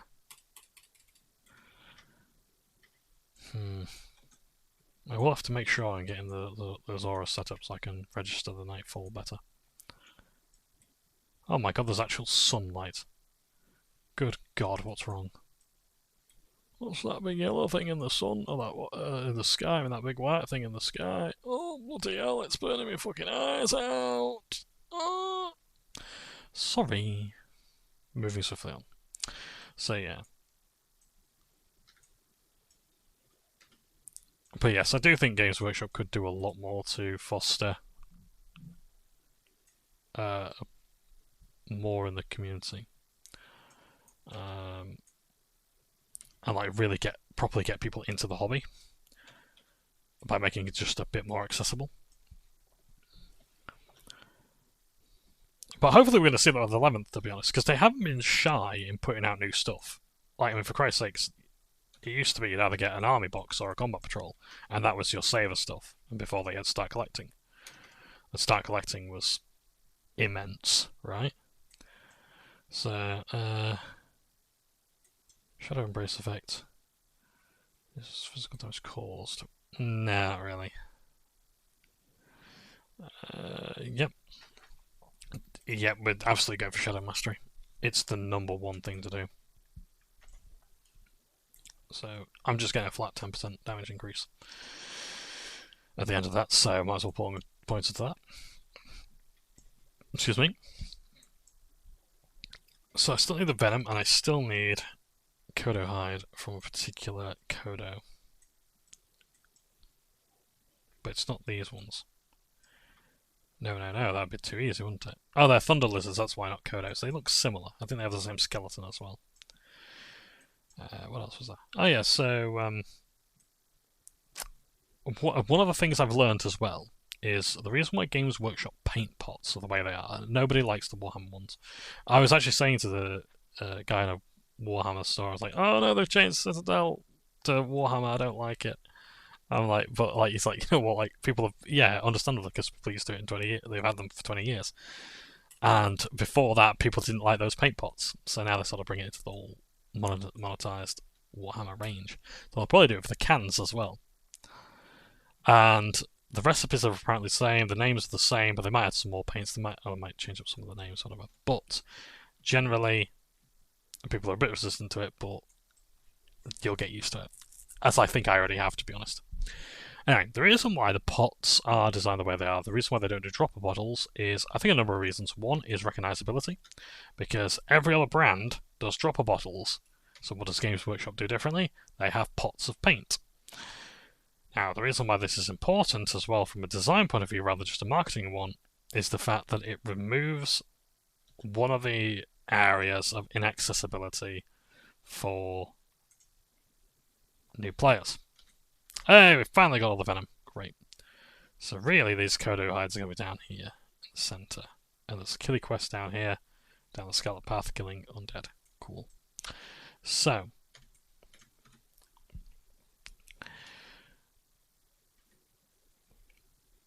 And we've nearly got levels worth of rest XP there that probably will take us even further, to be honest. So that's all well and good. Let's get these though. So, oh, that looks like a bit of a horde area, unless it's a graveyard, maybe? hang on a second, there's a path here. Why don't I just follow the main road, John? Ghost Walker Path, a post. That does sound like a Tauren area. Maybe I should stay away. It is horde affiliated. How close can I get without triggering the guards?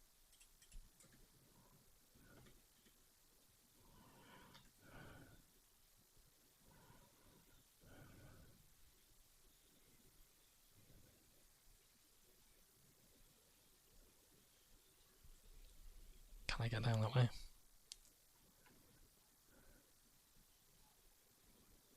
Let's find out. So yes,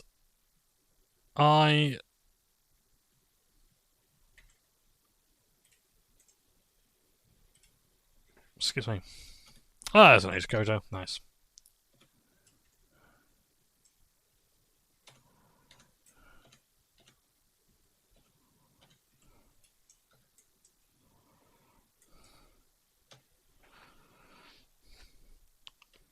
Congratulations, Kestrix. You've attuned to Karzan.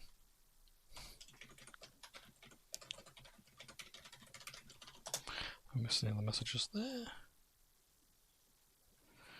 No. Right. These are fairly easy to find. Yeah, so the paint pots, from a marketing point of view, separate themselves from the dropper bottles that other brands have, but also as well what they do is they help new players, especially kids, get into Warhammer faster. A dropper bottle requires a paint palette, and kids don't want to have to buy a paint palette separately. They want to paint now, so they can dip the brush into the paint pot. Now, is that a good idea? Not particularly, but also as well, they have that little lip on the inside as well, so you can catch the paint and do it there rather than dip your brush all the way in and damage the brush.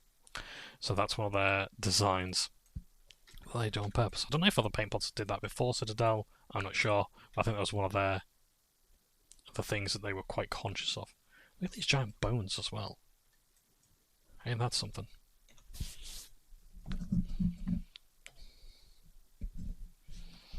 Bloody hell, critical hit for 158 damage.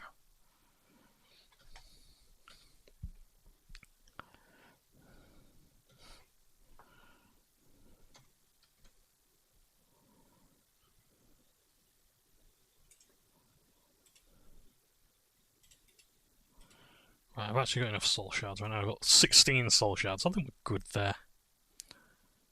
Good stuff.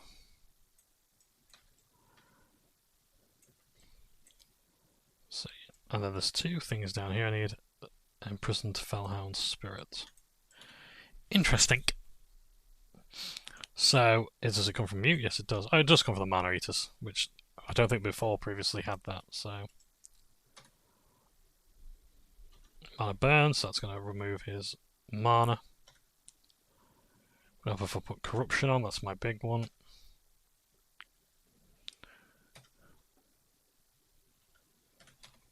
Right, let's drain soul. Soft bushy tail. Right, let's have a soulstone.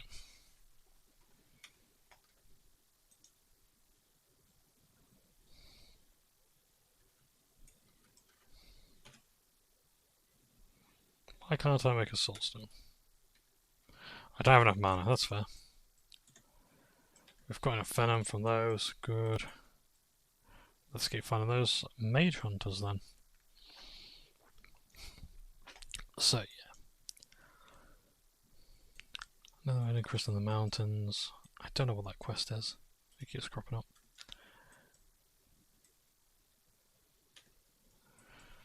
But yeah, so the paint pots are designed in such a way that they appeal to kids. The reason why Games Workshop make mold line scrapers, sorry, that's a word I struggle with, mold line scrapers, is because they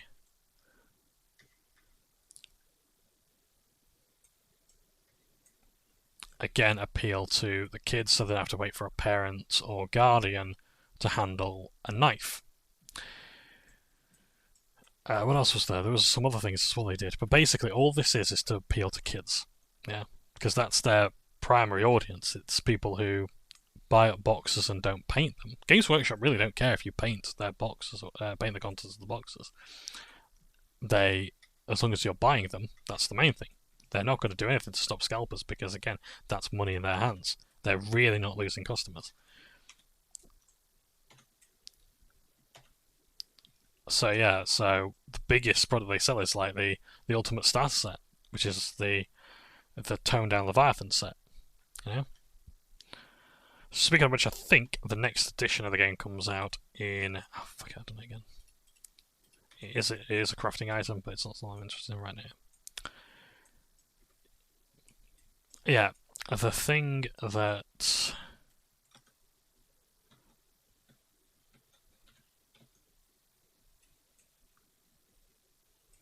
Oh yes, I've got my Detect Demons here.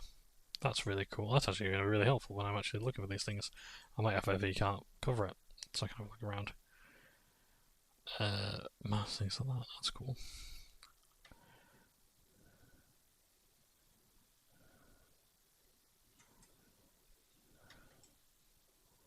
Malarat Cove was down this way, wasn't it? So it might be worth looking down that way for these things. So yeah, what we got here? Less Infernals and Minions. But there were Mana Hunters here. Mage Hunter. See, apparently that one doesn't carry them. It's only the two here that carry those imprisoned Felhound Spirits. Which is interesting. I am just trusting Questa here, by the way. It's a bit of a waste of time then, isn't it? If you're going around there just hunting those things and then it turns out they only drop here from one or two guys. That's not great. But I need this for my Warlock quest. I've killed the two Mage Hunters that are here. Let's see if we can encourage some spawning.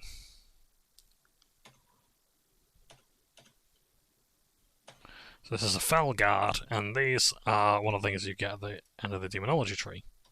So you can summon one of these, and that's like, that'll replace like your I think it replaces your Fell Hunter in terms of power, because it's just an objectively better thing.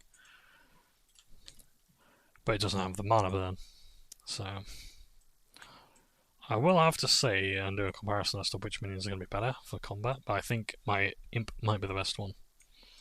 But then again, a lot of bosses have mana, and I think mana is important to bosses at the level. Am I competing against any? No, good, okay.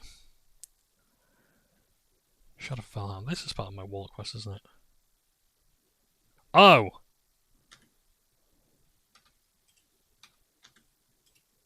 Whoops. I've completely done it wrong. Oh dear. I have to... I'll have to leave that actually, just so the corpse goes away sooner. Right, let's start again.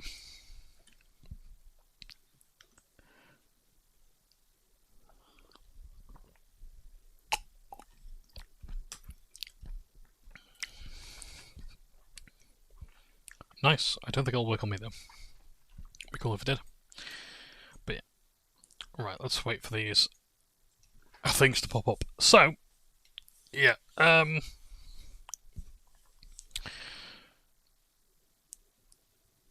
what else was there? But yes, generally, a lot of Warhammer stuff exists to appeal to kids who are getting into the hobby. Like, the Warhammer store exists essentially to sell the Ultimate Starter set. Anything after that is a bonus, essentially. And if they can get people to impulse purchase stuff and never build it, all the better. So yeah.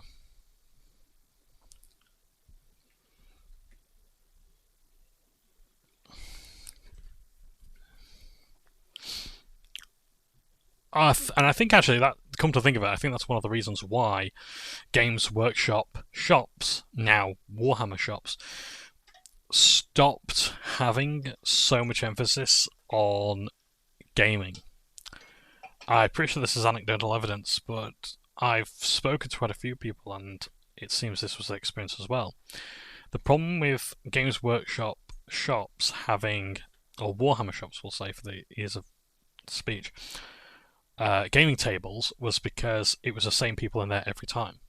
And if you had some people who were not exactly good for the marketing, should we say? The point is like the people who are in those shops weren't exactly Henry Cavill.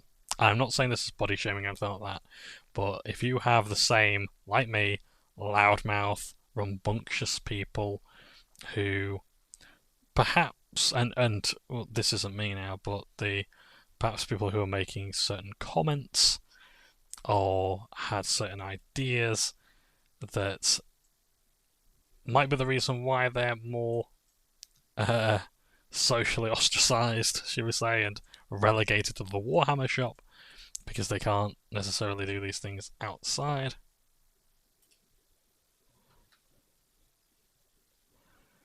So it turns out I can actually do this to this thing here.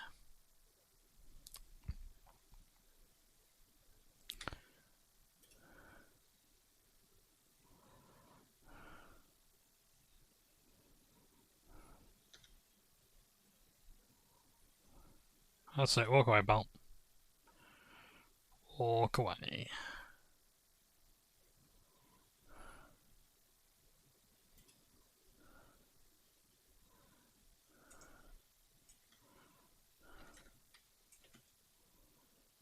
We're just fellow warlocks. Nothing to see here. Plague Mind. 30 mana leached every 10 seconds. Oh no! Shanga! Right, I think we're done here for quests. Let's do our warlock stuff, eh?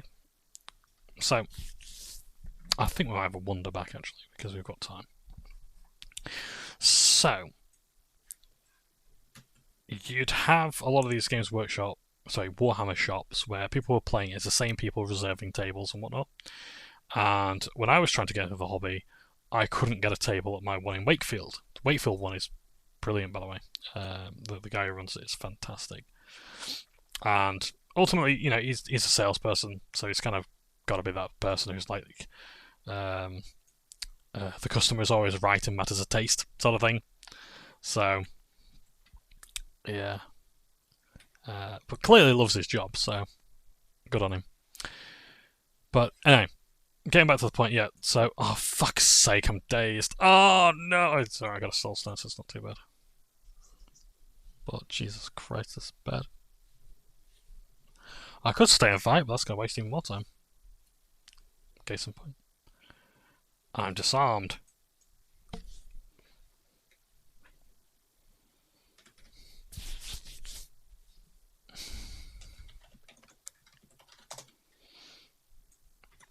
So yeah. Anyway, what was I saying? Yes, so the Warhammer shop in Wakefield, this like when I was 10 years old, so this was 20 years ago, completely unrelated to the one where it is now. It's even in a different location. I'd go in like every other weekend, and it was the same thing where people couldn't book a table because there's the same people there. And I don't necessarily, and bear in mind as well, Warhammer was significantly more niche then than it was now, so seeing people talking the way they were, I think, was a lot more common in that setting. But anyway, they weren't necessarily conducive to to a healthy and welcoming environment. Just to new players in general, it wasn't a nice place to be as such. The staff were great for the most part, except that one manager who was an absolute dickhead. But beyond that, really, really nice. I like the old stores, I should say, but not necessarily that particular one. I remember the other ones were great, but that one just was not nice because it had the same people in it. And the only way I could have got a game is on the new player table, and that was not always available, or you'd have to have multiple people join a game, and it wasn't great and whatnot. And like the GW staffers were like, I can't just give this table to I have to be a teacher here, I guess, because if I just make this a regular table, it's just going to get taken by the other groups who want it, the other regulars. So it was a case of like, well, it's got to be a new players table, and again, there's sometimes where it's like, you might see people there who are still new to the game, but it's a case of they played a few matches on the table, and it's like they really should be joining the regular table, but they couldn't because there's no space there. Infuriating, this entire fiasco. The two of them were warned about how dangerous coming here would be, and they're both missing or worse. You say you saw tracks heading to a fort nearby. That may be my best bet. Okay, Pennyblade. The Pennyblade orcs have dedicated themselves to the demon causes. The men represent the majority of the Horde's beliefs, but they are evil and will slay you on sight if you're caught spying. Okay.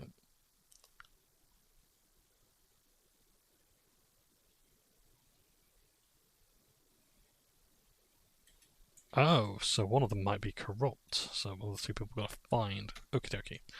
Let's handle these reagents. I believe the proper pronunciation is regents, but... Your help here is a boon with Withywarlock. You're cutting my time spent here in Desolus by half at least. I'll be back. Sorry, he's a dwarf, so... Cutting it in half. I'll buy you an ale for sure, but until then let's get the rest of these reagents gathered. Okay. So, 10 brains from either Mana Eaters, Mage Hunters, or Lay Hunters. 10 other wings. Oh, good. Lots and lots of killy quests. For shite XP. Right, I really do need to head back to Ratchet to get my Warlock stuff. Because that's where the real power is. Let's... Troll. Let's have a wander there. We know the way back. So yeah, so I think they stopped having the gaming tables because, and don't get me wrong, like, it's not entirely just because we don't want fat, sweaty people like me stinking up the store.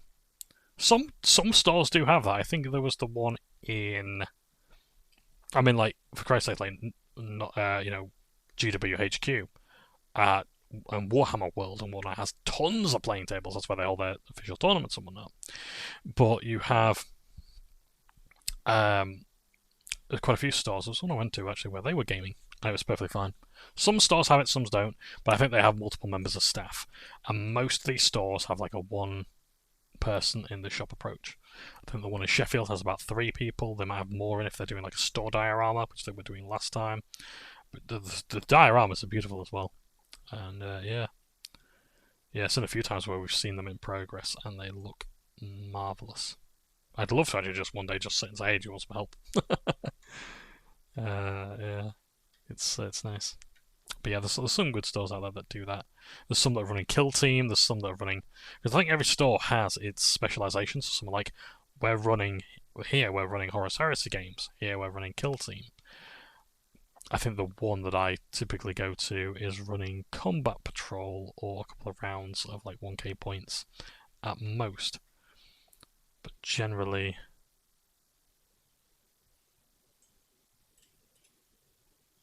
So going this way basically, and whatever way... So yeah, that's fine. Okie dokie. So just looking for the main route out of the mountains, which I believe is that way. You are your blood elf, so I can't really help you out. I'd love to. Recklessness. Oh dear. Ah, but you're ignoring fear effects. That's interesting.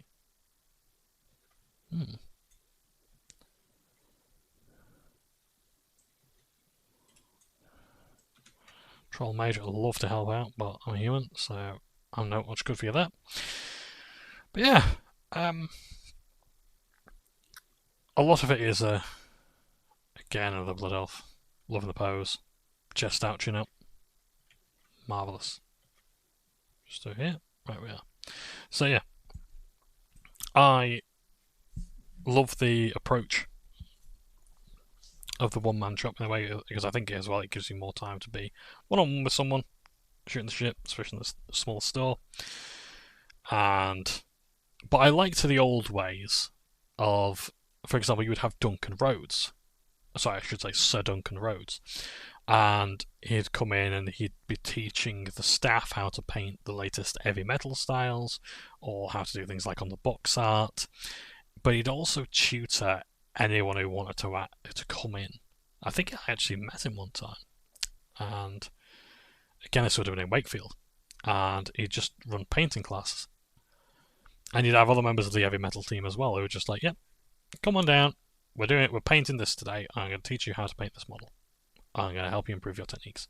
And it's really good having that hands-on experience and that one-to-one chat about hobby. It's really cool. But the Games Workshop has grown so big now that it was different. If you want to know more about the history of Games Workshop and the culture behind Games Workshop, I strongly recommend that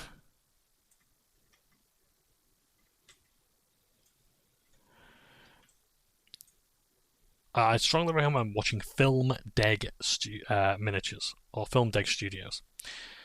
I think it's Film Deg Miniatures, because what he does is he actually talks to the people who were running Games Workshop at the time. So Rick Priestley, he talks to artist John Blanche, he talks to all the all the blokes of White Dwarf and that sort of thing. He talked to the lady who was Monster Girl, who did a lot of the designs for the Lord of the Rings stuff that Peter Jackson really liked for the Lord of the Rings movies. So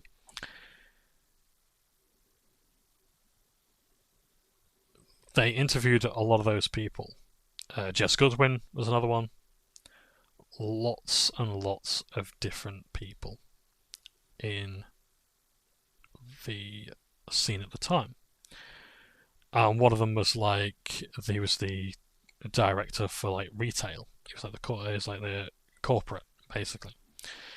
And he had the idea of we're not going to have Hasbro toys or these other toys. We're going to just be Warhammer. People are like, what? Are you insane? There's not going to be a chair and a desk. You're going to be walking around. You're going to be painting miniatures. You're going to be talking to people about hobby. You're going to be playing games with them. That sort of thing. The culture was so vastly different, and at the same time, sort of retains a lot of its stuff now. Where it's you will see the staff being busy.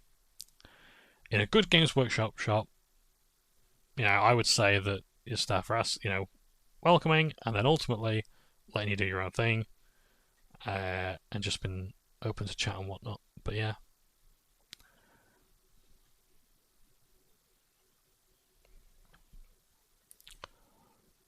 And yeah, it was interesting to see how the times have changed, and also not changed in some areas as well. That I find interesting. But yeah, I think sometimes some of these changes are for the better, because again, there's sometimes where I walk into some of these shops, I'm like, it's the same people every now and again. And I'm sure I wouldn't mind playing with them or whatever, or knowing them on a more personal level maybe, but I don't know. It's just do I really want to... Is this the first impression I'm sort of getting, That's cool. It's fine for people to be unguarded and whatnot, but just had some weird experiences.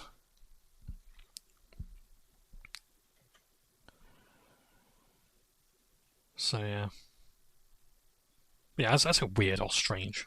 They were strange or peculiar experiences, rather than bad as such, I think.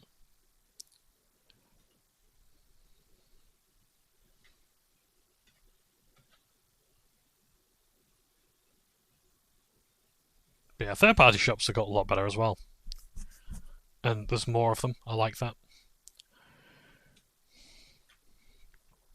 I'm sad that is this a horde area? Am I gonna get my ship pushed in? No, it's Grim Totem, that's right. So, Grim Totem Ruffian, yeah. That's exactly what's going on here, isn't it? If they burnt down a camp and done whatever the hell they've done.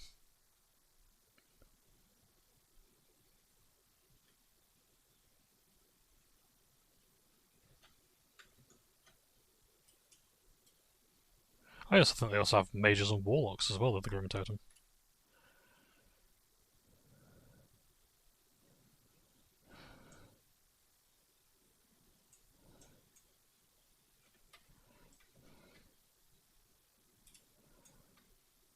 Am I going anywhere at all? Is this anything? Does it lead anywhere?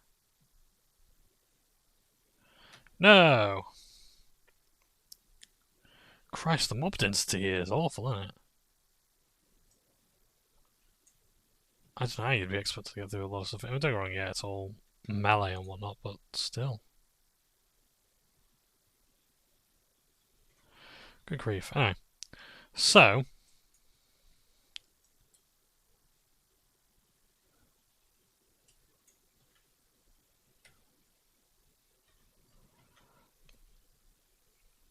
Yeah. It's said that, like, stores like Geek Retreat are dying out. Those, like, sort of gaming club cafes. I don't know if they're going to do administration, if they've actually shut down, or if they're just downsizing. It's a shame, because they did a lovely milkshake. And some of the staff are really nice as well. The one in there was one city I'm trying to remember that was really, really nice. But yeah. A lot more third-party spaces are opening up. There's more associations and gaming clubs. So yeah. It's nice. So even if you've lost it in a Warhammer shop, you can still go elsewhere. Because I think otherwise people would end up flooding the Warhammer shops and then, like, people would get pissed off there's no availability. I think that might have happened before. Is that a Horde camp that I'm looking at there? No, I think it was burnt out, wasn't it? I can always go another way if that is actually the Horde base. Because they will not have lower level guards.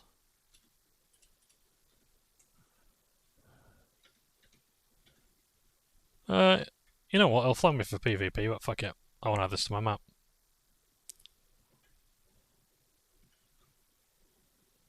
Ah, it's if they hit me, I become flagged for PvP. That was it. Yeah, I want these locations. I want the map fully explored. I want my shiny Duratar one day, but it'd have to be a higher level. Hopefully there'll be a city raid one day.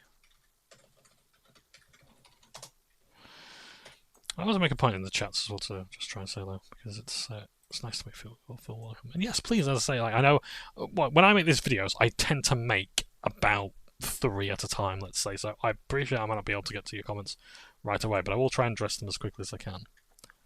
I have seen the message about turning down the volume of the game and turning up the volume of my voice. I must admit I find it very hard to balance it. I am also... My hearing is absolutely terrible. So you'll have to forgive that I can't always get that balance right. Now, where the fucking hell is this the one part of my map?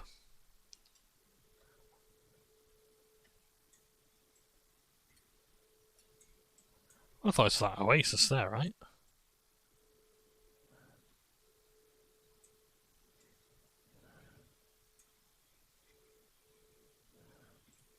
Like, how is this not a place of interest on the map? Lushwater Oasis. There we go. Right, now we can make our way to Ratchet. So...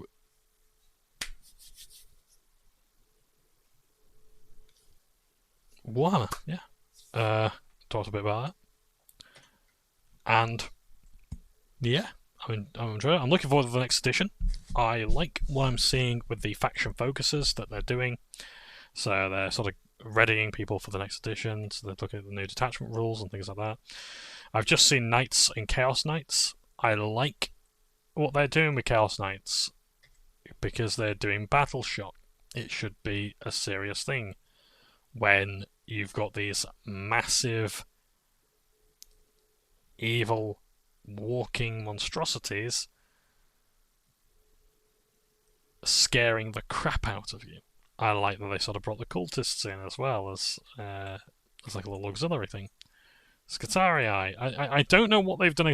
Bear in mind, I don't play Knights at the moment. I will. I just need to get them built. I've got the Valor Strike Lance at the moment, so I need to assemble that, but I need the space to assemble them. That's why I'm trying to get through all my minis first. I'm trying to do the smaller ones and get to the bigger ones. The terrain's a big issue I'm going to have as well, because I need a place to put that. The problem is, it's not something I could just cram into a box. I need to have room for it, so that's something I'm going to do. I need to make room.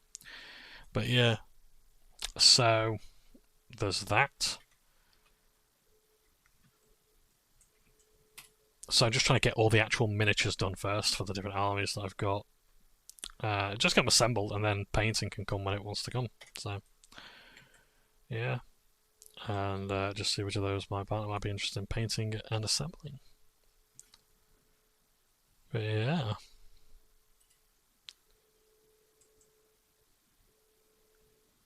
Let's look at stuff down there. It really is the most level appropriate zone for me to be, I think. I don't really want to quest into Dustwallow Marsh, but I might have to stay there. But then again, there is quests in Desolus I suppose I can continue doing. And the quests are so far paying the bills for travel, so it's not all bad. I may have to actually start looking at doing more with my professions so I can get an income.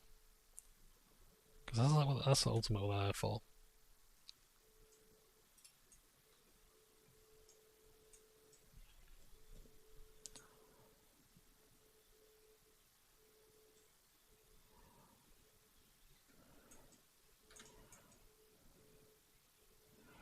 Okay.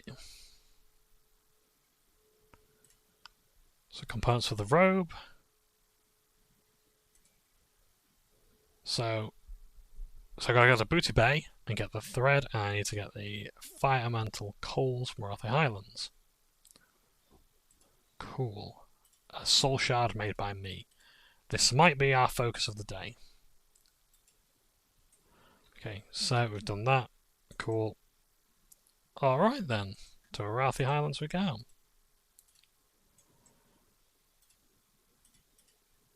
Which are roughly this way. Smouldering cores. Oh, I need to go this way anyway for Bruce Banner Lake.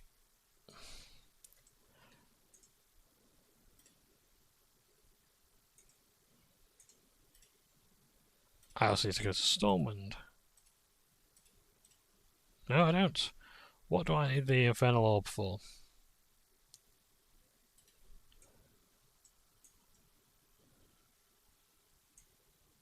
Dustwallow Marsh.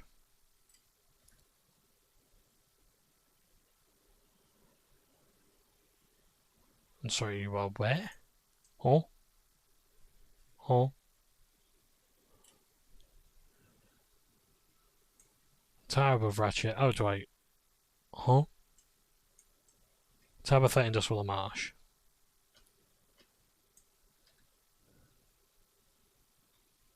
Deep in Dustwallow Marsh.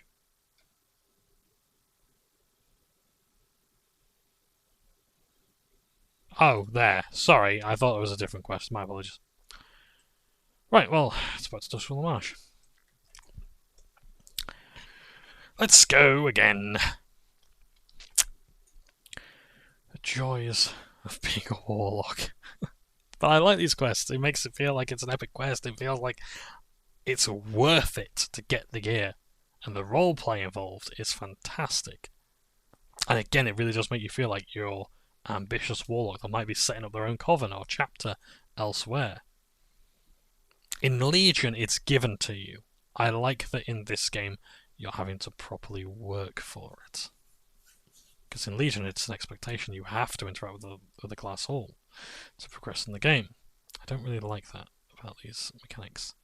So I hope with the housing, It better not be in an expansion-specific zone, and it better not give you any benefits. I'm not going to look into it yet, only when I'm playing Midnight, but if it does, I'm not going to be very happy. I don't want housing to be that. I want it to be entirely cosmetic, and I want it to celebrate all aspects of the game. So I want to be able to mount Onyxia's head on the wall, because I killed her in, even if it's not level appropriate. I still did it, I put my feet to strength, that sort of thing. Again, I don't know if I've got the right idea about it. I don't care, but that's what I want from housing. I will not judge it based on what it doesn't have or what it doesn't do, but I could still judge it based on what I would hope it is and what I think is an ideal player housing system. I would love to heal for Stockade. I don't have any characters available for that at the moment.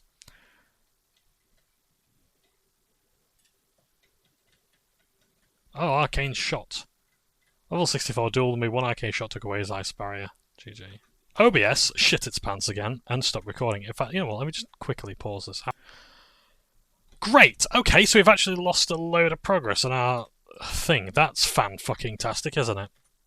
So, I was in the Barrens, so I've just done a quest now to defeat the demon that was here.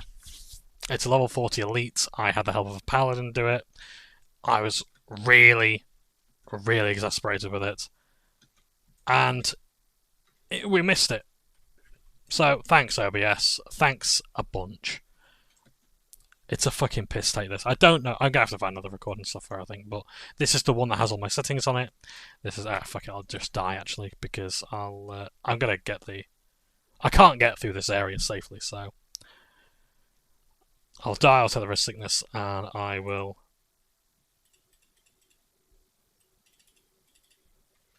have to repair my gear when I get out of here safely. If I get out of here safely. Right, there's a flight path there.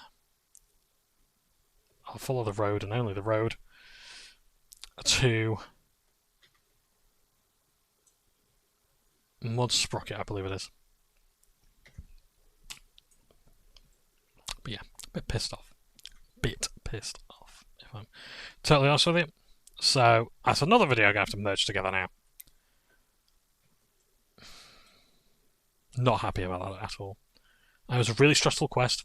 I had to have help from 2 separate players, and I failed it the first time. Again, it's a level 40 Fell Walker.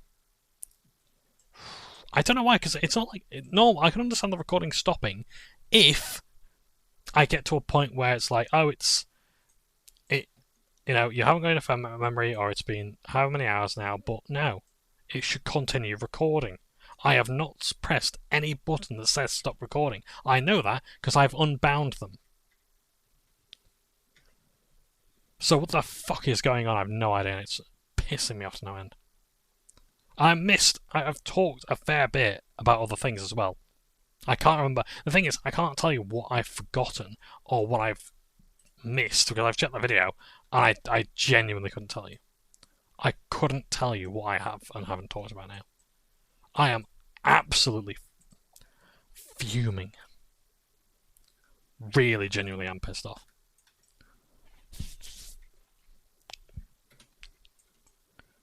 Right, where's this flight path? I think he's outside, isn't he?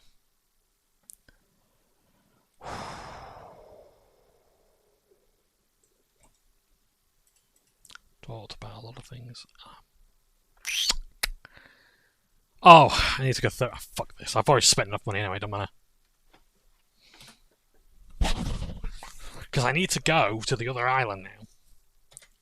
Or do I need to go to Ratchet? Do I need to go to Ratchet one more time? I need to go to Ratchet. Fuck's sake. Drop me off anywhere. Which will probably be Theramore. I don't have to pay to go there again.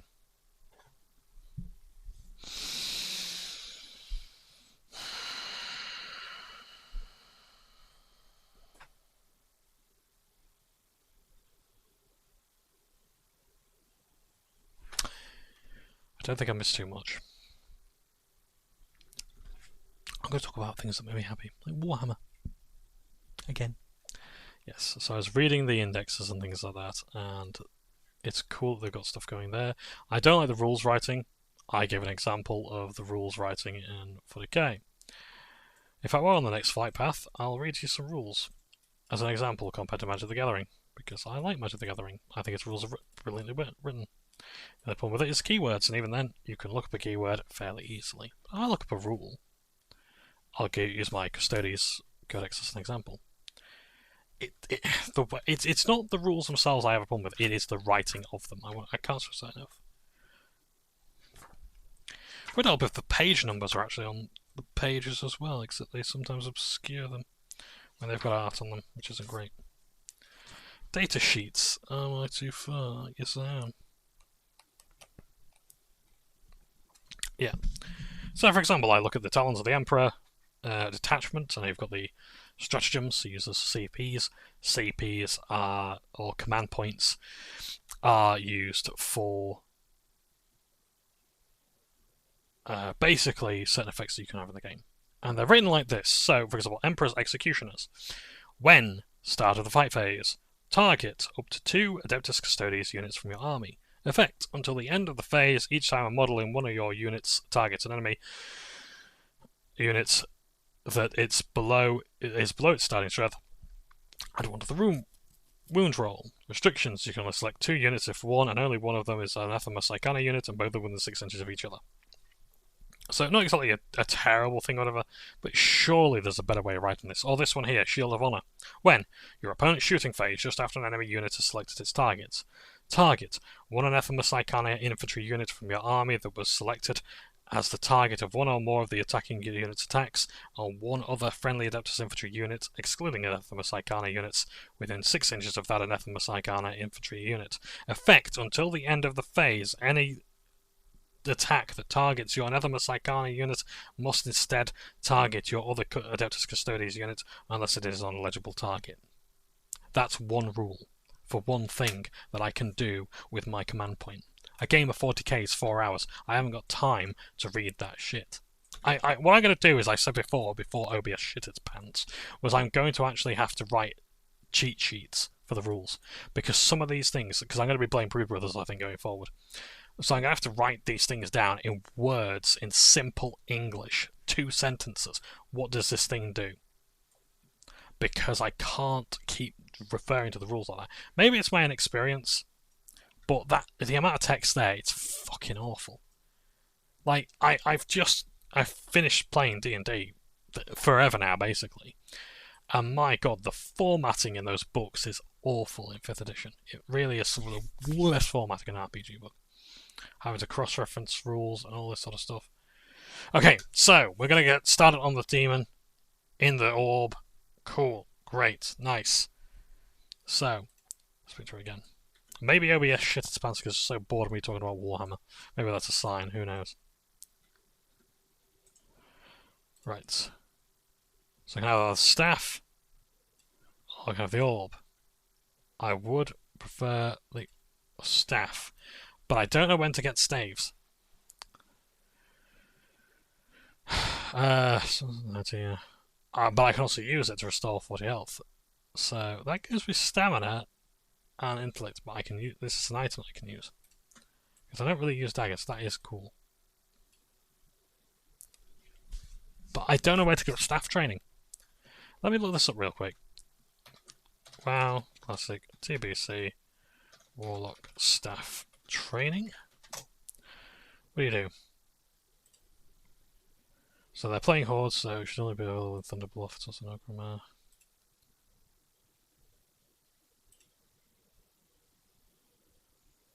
A Weapon Master. Okay, so on Gamepedia, the Weapon Master is an NPC that provides weapon skills. All weapon skills can be trained at level 1, cost 10, except for polearms, which cost 20 and cost 1 gold. Ah, okay. Training with the Weapon Master became obsolete in patch 4.0.1, so that's in Catalysm.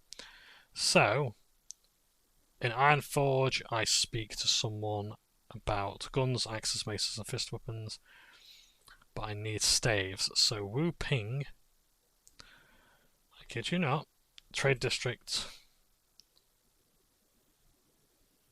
well as Arsenal. Okay, that's good because I actually need to go down Stormwind Way anyway, so cross the pond. I will not accept this quest. In fact, I will accept this quest. Fuck it. I will take the staff because I want to learn how to use staves.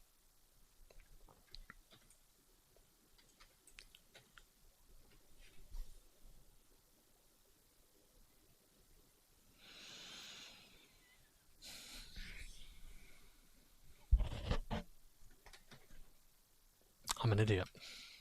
Or am I? Yes, I am. Because one, I don't get that. So look what I'm getting here with this staff that I can't use. 6 intellect. I'm only getting 6 intellect from that, and I'm getting 5 intellect from that.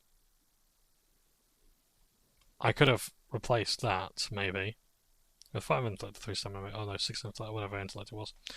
Great. Fine. Might have been better than that. I think I could still use wands with the staff. Doesn't matter. Anyway. We'll probably want to learn how to use staves anyway, because they're going to be a lot more useful later on. But for now, I like wanding. Hopefully I can still keep a wand and a staff. As weird as that sounds. So, what's the pond now? As I say, I'm really, really annoyed at everything going on with recording.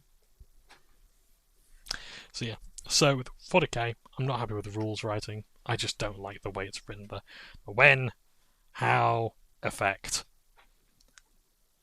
It's so bad. I had to get out of D&D because of some of the rules writing there, and like read the books. D&D, the website, D&D Beyond, is terrible for finding information, especially in old editions now.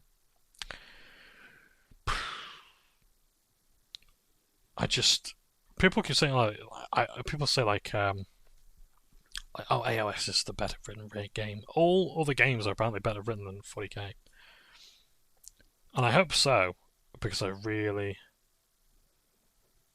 really need a good written game by Games Workshop, and I just want to read the rules and understand it.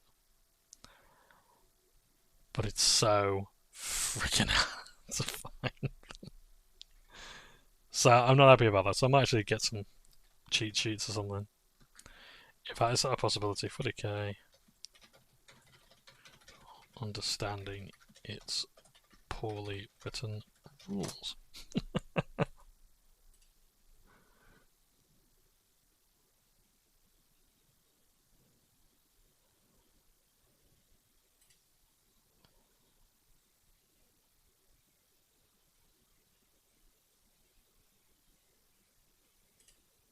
So yeah, it'll be interesting to see if there's anything like that, because I need something like that to understand some of the stuff.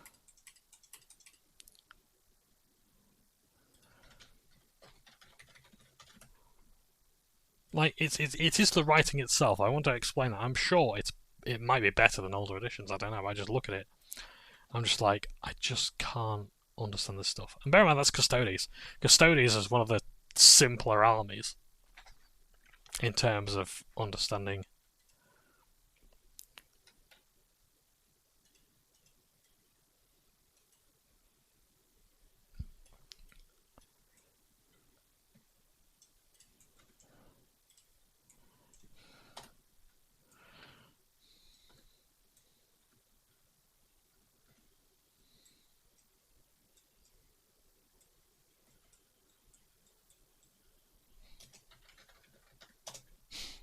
Veil of Presence of a great one.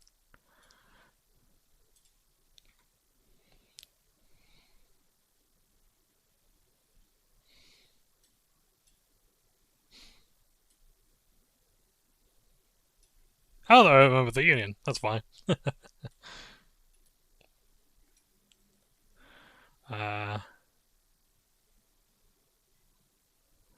where's my demon armor? X. I need to remember all my keybinds again. Where's my health stone as well?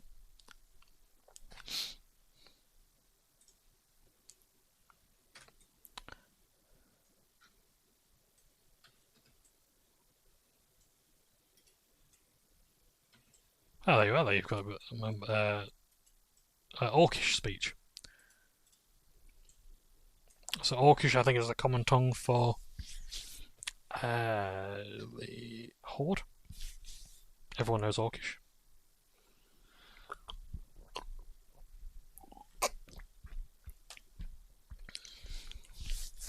Whereas Common is the language of the Alliance, of the humans. I think speaking human is a language, but I'm not sure. I don't rightly know. Anyway, we're on Booty Bay. I need to collect the thread here, I believe. Fine gold thread. Repeatable.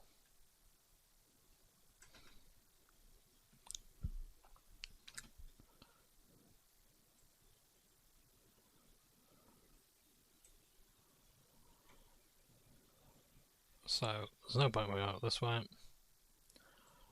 Cool. So,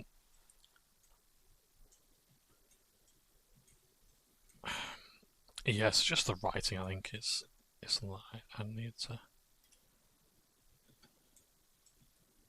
Is my biggest problem. But otherwise, the rules seem fine. There's some things that aren't great. Oh, something else that's new as well is pre-painted terrain, which is probably not going to be very good looking terrain if I'm honest, but a lot of people are worried it's going to take away from the creative side of the game. I think the reality of it is that I don't think you've got to worry too much about that, because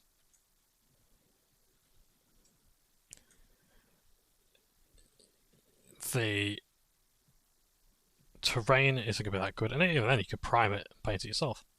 It's fine. It's a win-win. Ah, you teach gnomish engineering as opposed to the goblin engineering. That's really cool. I like that idea of like the professions having multiple paths, so that you can either have goblin or gnomish engineering, and they have this rivalry. Trust me, sure. Ah, this is where you get the rings from. The rock. It's huge. Mood ring. It's blue. Wait, it's green. I think it's just like, sorry, I'm like Epiphany. It's still a diamond. Will you marry me? Russian. Oh yes, Noble's Alimentium Signet.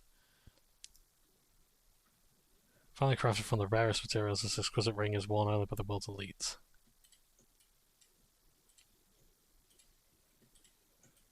Wow. I like things like that.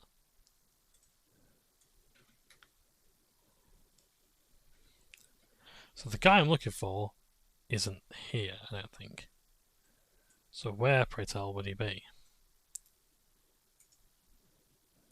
You're a herbalist. I don't need herbalist training. Ah, flight path, of course. That would be useful, wouldn't it, having the Booty Bay flight path?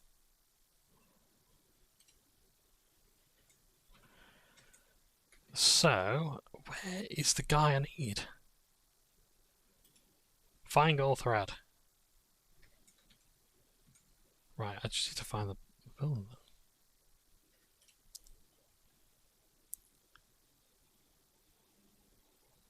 Oh, do I have to buy it from him?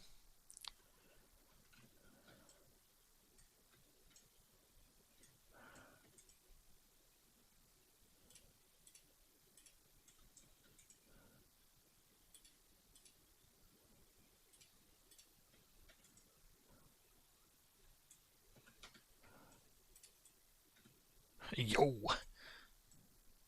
Alright, okay.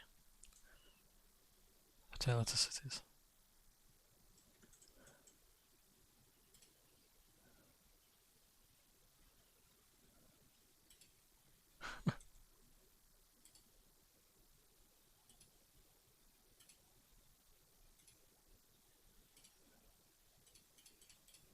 Okay, right. That's fine. So we've got the fine gold thread. Great. We need 2 smoldering coals and 1 soul shard. We've already got a soul shard. So we need the coals now. Great. I doubt I'll get them in time. In fact, let's just fly there because, like I said, I've lost enough cash as is. So we'll do that. I really do apologise for the quality of this episode. I thought it was going alright, and then again the recording stopped. I need to look into that and make sure it's fixed so it doesn't happen again. It shouldn't be that my system is running out of processing power to continue recording. That should not be the case. I'm not running out of memory, so I don't know what the fuck is going on there. So, Little Harbour, sure, refuge point in Arathi. That's fine. A nice long flight there, and we can see Booty Bay from above. Very nice. Oh yeah, that statue's blown open, and in the Catalysm. It's very funny. as you see what's in what the crack is with it. Nice Frost Mage leveling. Oh, very nice. I do like Frost. I'm obsessed with like snow and ice and winter stuff, especially in games. Love it. But Frost Mage, I'd never really played it much.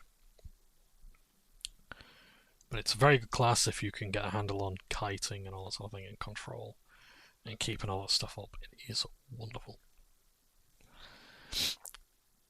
Yeah, so pre-painted terrain, it's a win-win. A lot of people don't like it because they worry it removes creativity from the game. I'm not worried about that, because again, you can just prime it and paint over it, which is what I do anyway, probably, because I don't want to do that. I want to paint my own terrain. I mean, I do fairly basic jobs with terrain. I literally just take the spray paint of the colour I want, so red, typically. Or this, I've got the Artis Opus, like the sort of brass one. I just use that to do any sort of metallic stuff now, and it's just quick and easy. It's a good colour, and there's a lot in the can. To certainly get an extra 100 millilitres sort of, it does go on really well. Yeah. So I like it. I like it a lot. I will say Colourforge stuff, I don't know what it is, but like the dispersion of the paint is really good, because I never feel like I'm running low on a can. Whereas with Games Workshop Citadel cans, they run out really quickly. I don't get to prime that many minis with them. They're good. Chaos Black is my favourite black primer. Wraithbone's a really good primer as well. I've had very few satisfying white primers because of the chemical composition in them. White paint is different. Also as well, if you're painting with oil paints, be very careful in using yellow because they have toxic components. Whereas I think acrylic yellows do not. So you've got to be really careful with some of these paints because they have toxic components in them. But Citadels are non-toxic, doesn't mean you can't drink it, doesn't mean you should drink them though. Don't do that. So yeah. So yeah, it's a pre-painted terrain. It's an interesting idea.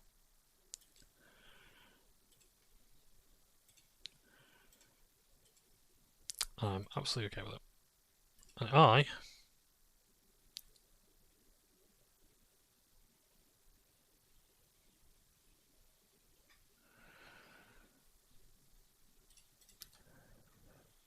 oh my goodness, it's raining. Sorry, I was tapped out a bit there. Yeah. So yeah, so that's what I'm doing with the train, I think. Yeah, I think 40k is getting better in terms of accessibility in a way. They're changing the combat patrol boxes.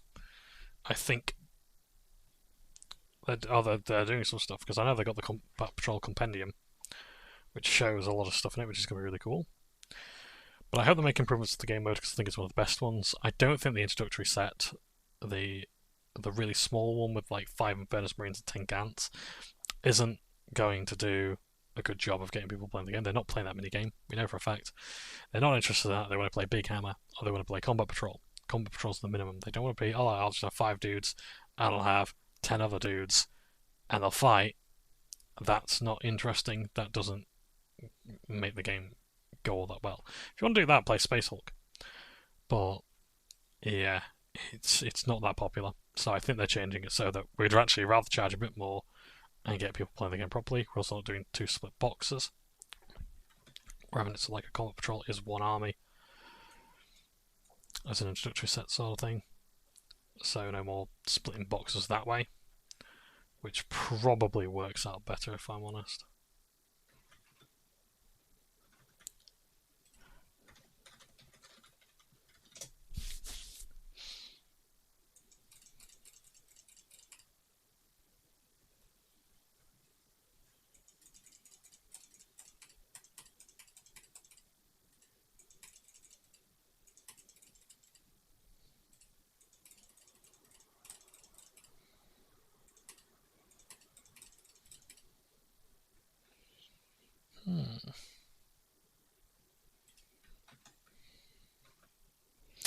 So yeah. So I just did 2 those Infernal Orbs, Smouldering Coals. 2 of those. Should be able to get those, and then we'll have to call it quits. We've just got college later. So yeah. it's fun. It's all good. Yeah, I like that there's the battalions. Well, I don't really know what the battalions are meant to do. If it's just meant to be in addition to an army, they're not really starter boxes. But you've got battle forces. You've got the battalions. You've got combat patrols. I wish they just bring back start collecting boxes. I hope they do that because they were really good value. But maybe it's because they were too good value. People weren't bothered. A lot of people want things like the Faith and Fury box, where it's like Drakari and Sisters Battle, whatever. Which are kind of cool, but they just didn't sell all that well because you had to split the box essentially to get the most value out of it, and people didn't particularly want to do that. So it was a case of I'm now stuck with the box I can't really do anything with. Or half a box I don't really want to play with or whatever, or it kind of forces the other person who might be getting into Warhammer to get that particular army.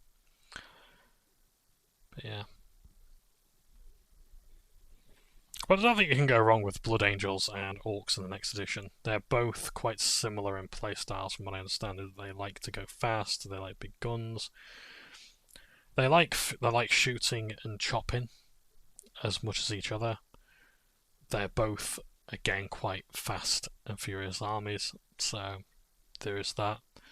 Hopefully Orcs are not quite as deceptively difficult to play as they are in this edition, because to play well this edition. I think that's going to be a major factor in the decision. But it's nice to see Space Marines Orcs, and it's nice to see as well the Blood Ravens are on the front cover again. Although Ultramarines have once again taken the spotlight from other places as well. So there is that. There's just a lot going on in Warhammer at the moment, and it does make it a little bit difficult to enjoy fully. Because there's that many, and don't get me wrong, I know I don't have to play every single thing that comes out, but you've got 500 worlds, you've got Maelstrom, then you've got Eye of Terror, which is going to like the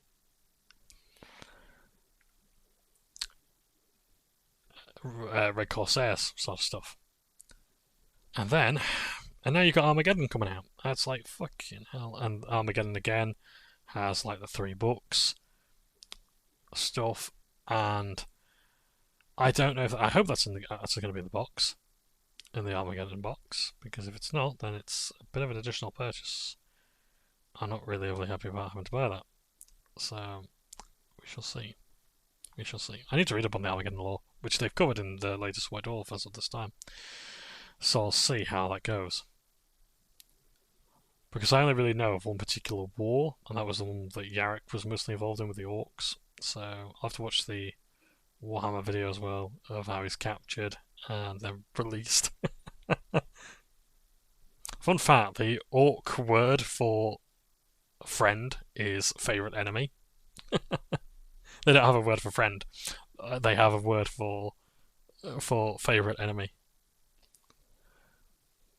So I thought it was good.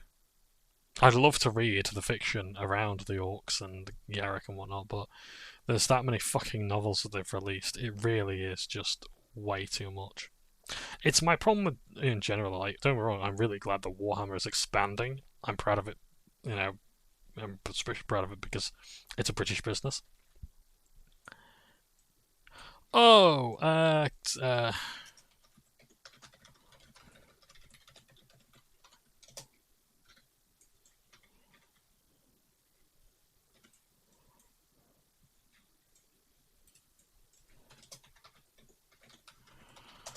fucking hell, I've just joined a dungeon now.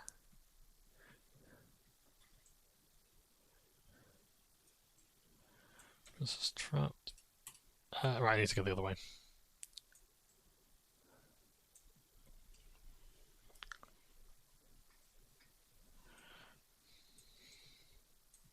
So I might have an hour, actually. Girth Slicer. And Elxador. We've got a rogue and a hunter. Nice. Nice. Which is a tank and a healer. Hopefully we'll get those. But yes.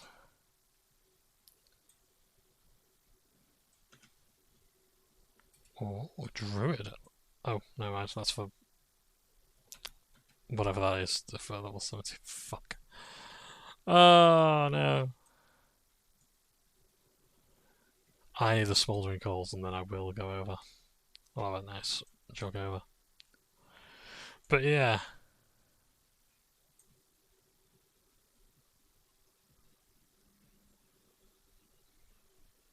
But yeah, I need these coals and I'll run on over to Scarlet Cathedral. Lovely dungeon. Lovely dungeon. And it's the final wing as well, I think.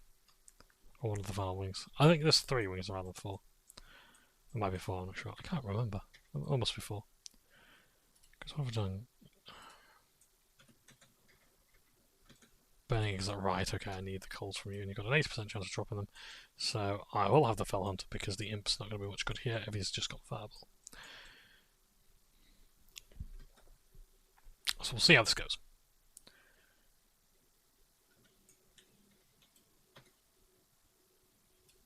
Right.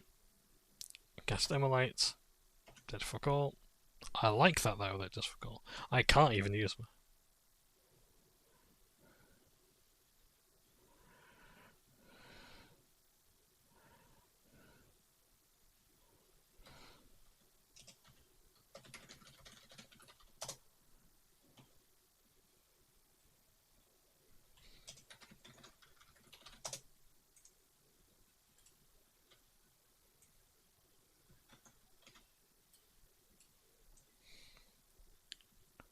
So we're now to join the group finder because we can't get people in our level range.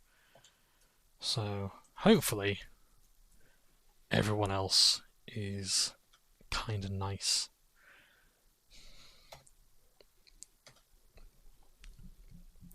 Because like I say, I have bad experiences with LFG, so...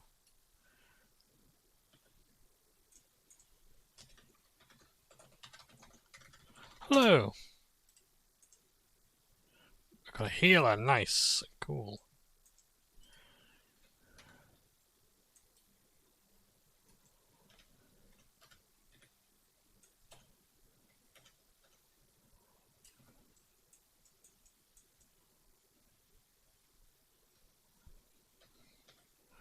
Still some life now. Let's get the damage.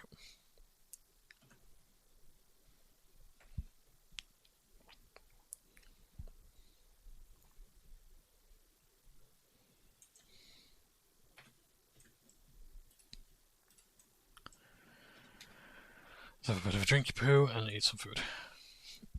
There we go. So just need a tank now and we should be good to go.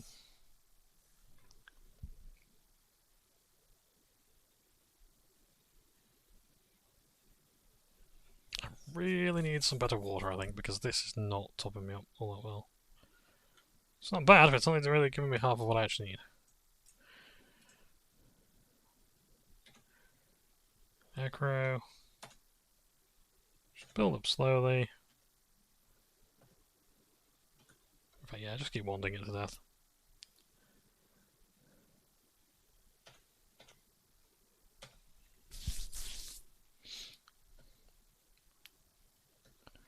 Just need a tank now.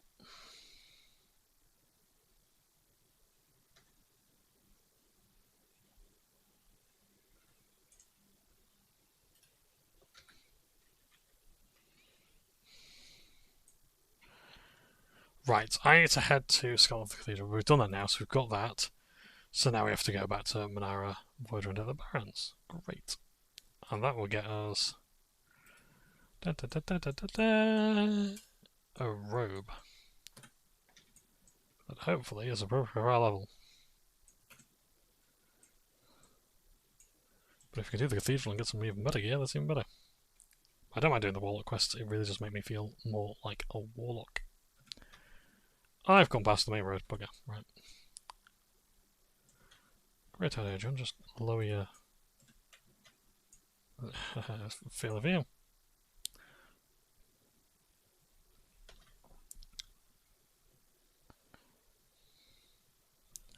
So, hopefully it won't take too long to find a tank. But we shall see. So, Yeah, so, well, what do you do? Yeah, I like how much stuff there is out there to get into it. Hopefully Armageddon's going to be a good box. Hopefully the edition's going to be really good. It's just, there's just so much stuff out there now. I just can't keep on top of it all, and it's not like I want to keep on top of it. I don't think treating it as like I have to see everything as a healthy thing. I think you really have to say, right, this is what I'm interested in. I'll just play this. One thing at a time. My army is not going to be outdated.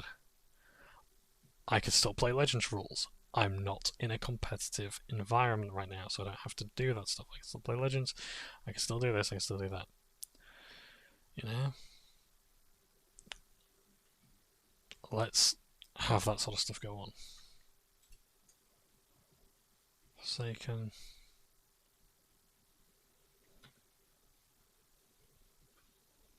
So yeah, it's all good.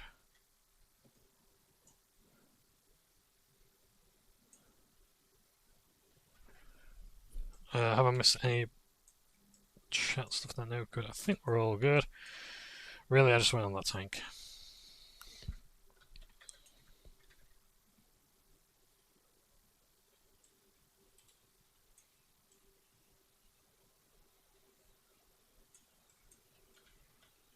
Yeah, it's just a straight line forward. Hopefully we can get that tank soon. Get summoned. Might even be able to pick someone up there, to be honest, who's just finished the dungeon. If I have to go, I will apologise profusely and thank them for their time. But they'll find another DPS almost immediately. They won't need me, to be honest, so it's fine. It's the tank they need.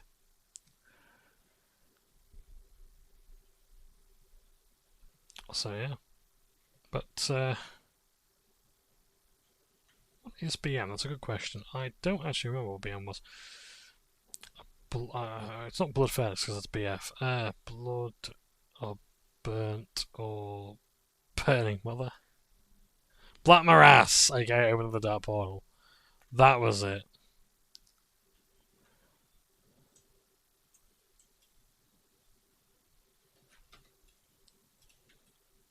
Hillsborough people.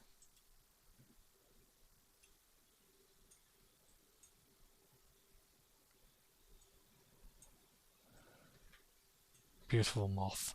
Oh, that's nice. Open the Dark Portal. It's not fun as a gnome because then you have to run around with your lower movement speed. At least I think they fixed that actually.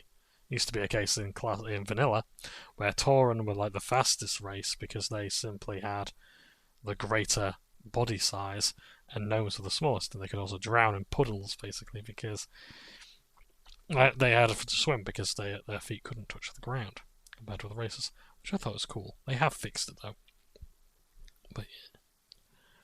but they're also harder to hit with gnomes in PvP. Tauren were easier to hit in PvP. Nice. You're doing Theramore quests. Good stuff. I will go to the Cathedral just to stay there for summoning purposes, but yeah. Hopefully we get a tank soon. Hopefully the dungeon's not too bad. The other wings of Scarlet have been great. So hopefully this one's no different. So yeah.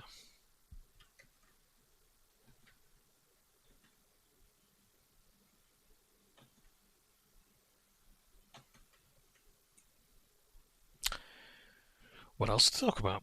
I really genuinely don't know what else to tell you, to be honest. Still enjoying WoW Classic. It is getting a bit sluggish for me, in a way. But that is because I'm not optimising my quest as much. I really could do with doing some group content. It's being on when other players are available, and you know, it would be much faster to level. I might have to join some farming groups, I might have to actually use LFG rather than just rely on the guild. And it's choosing which class I actually want to play, because I am enjoying my tank classes.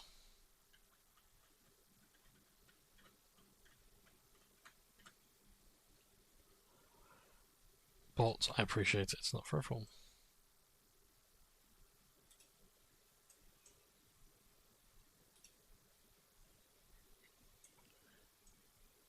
Why? Hey? Why is this not showing up on the map? I've walked along this path. Have I really? I wonder if... Let's go for some more landmarks then. It's not around any rush. This is going to be a very talking head episode.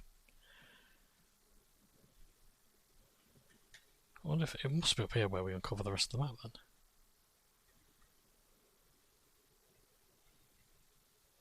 No, apparently not.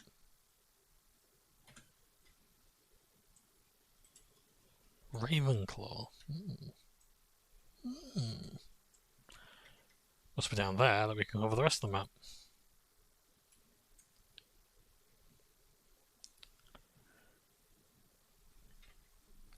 But yeah, I would like to get into higher level stuff, but it's important for me to document the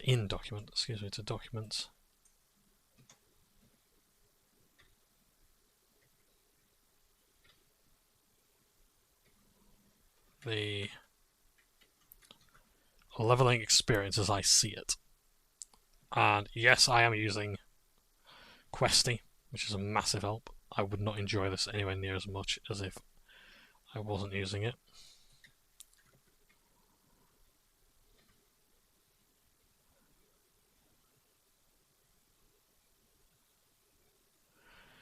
Okay, General mentioned to all online this was a difficult decision and I didn't plan to make it today, but due to reasons I wrote on the Discord in detail, I decided to hang up my coat as the raid leader for 25-man groups effective immediately. It's nobody's fault, just compounding reasons that made it difficult for me to continue. Totally get it.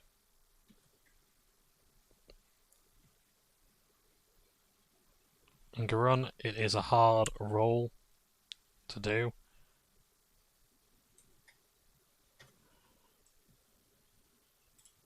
That's the Flight Master.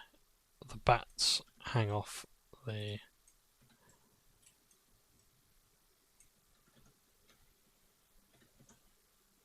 sepulchre. Nice.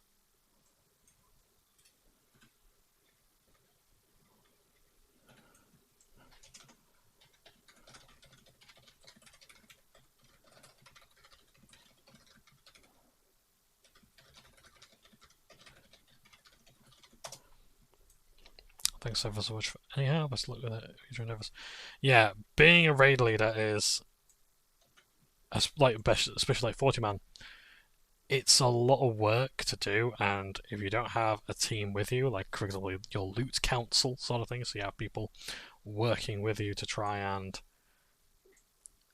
basically get everyone's shit organised, it's difficult. It is difficult. And people say it's literally just a case of inviting people. Yeah, sometimes it is. Sometimes it is that easy.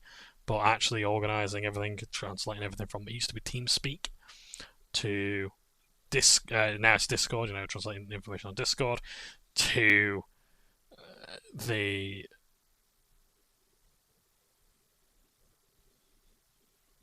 game, getting everything lined up, contacting people. Saying, "Come on, where are you? We need a raid together." Understanding the tactics, teaching everyone, asking if everyone needs everything. It can be a lot of work.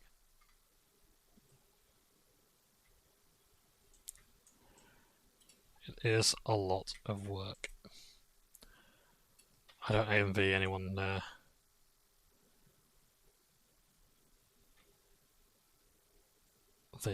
tasks they must have to do.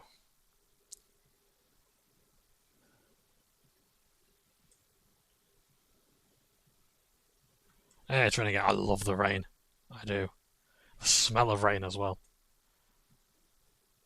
I want air fresheners that are more unconventional. Or that are less conventional. I want an air freshener that produces the smell of rain. I want an air conditioner that smells of garlic bread. I want a doner kebab air freshener. I'm not joking. I would love these things. I think a lot of people would buy them if you provide them. wasn't there like the KFC? I don't know if this was just a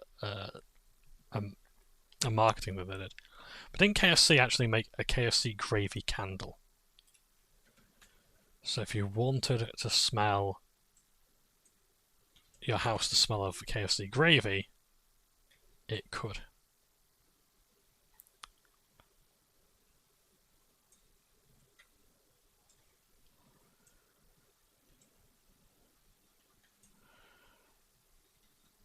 Well, like, people, I think if you offer these things, people will buy it. KFC, in fact, talking about KFC, they did one of the special editions was the... Oh shit, they found me. If they hit me, it's bad news.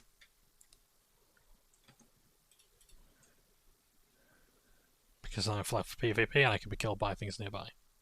I found this at a town called Brill, which is a great name for a town. There's nothing Brill about it, by the way. Right, I really am just trying to map the place as best I can, so I can better avoid the things that I need to. So, for example, the Zeppelin place.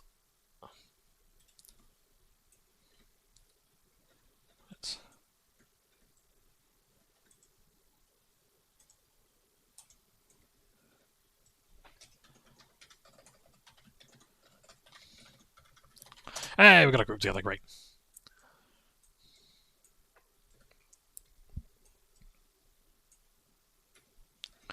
One, two, three, four. Utherosy. That's a paladin, I'm guessing, yes. So Uther the Lightbringer. Utherosy, fucking hell. Oh dear.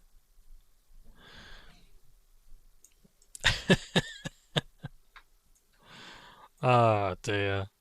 Dear God. What a name. What a legend. Right, so seeing Scarlet Cathedral, which I'm really looking forward to.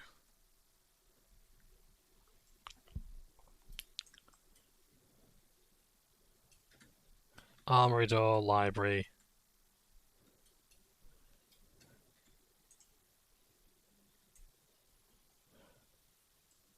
Was someone picking the lock then?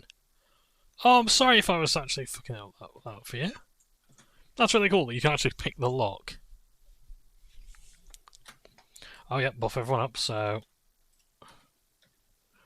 So I've raid frames. Oh, hang on. Whoops, wrong key.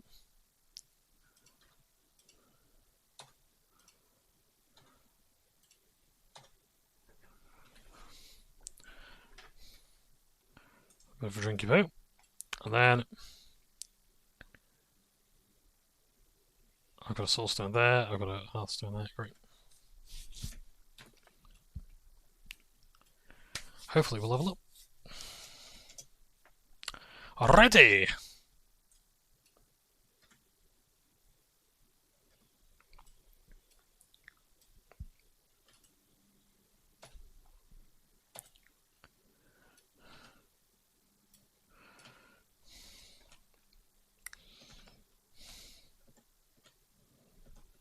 I won't go after the Myrmidon first because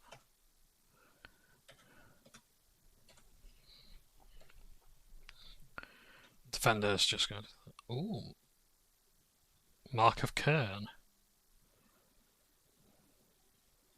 I don't need that. I'll greed on it, but it's going to increase my attack bar, which wouldn't be much use to me.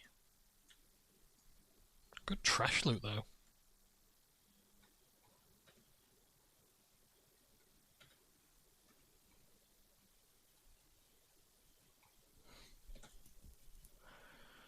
So yeah. Nice, well done.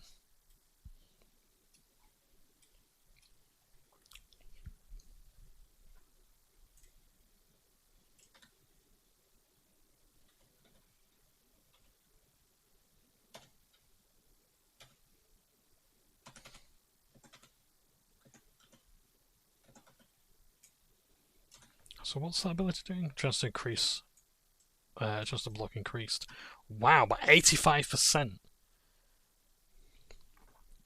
So blocking, as I understand it, does not prevent all damage. Your shield actually has, yeah, so 14 block means it will block 14 of the damage that it does block. So that's pretty good. We'll pull them here. Okay, great.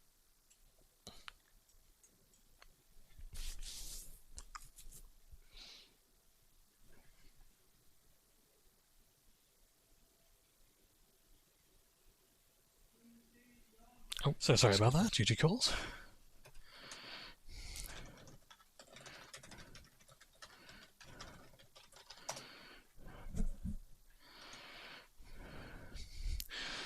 There we go.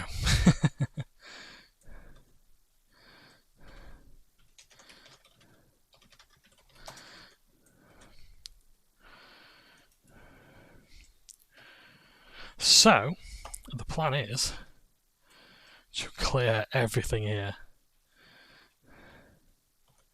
In fact, yes, let's have the mage targeted. Oh, the wizard, yes, of course. Right, let's drain soul. Put plenty of dots on. So whichever one we target doesn't really matter because, at least as a warlock right now, because we can get the ball rolling here.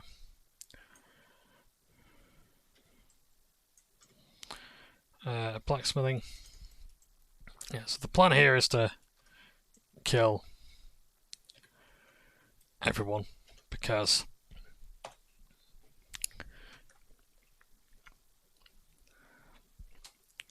it gets us more experience points. So that's getting us a good, well, 1/10 of our bar up, maybe less. The other day it's more loot, it's more coin.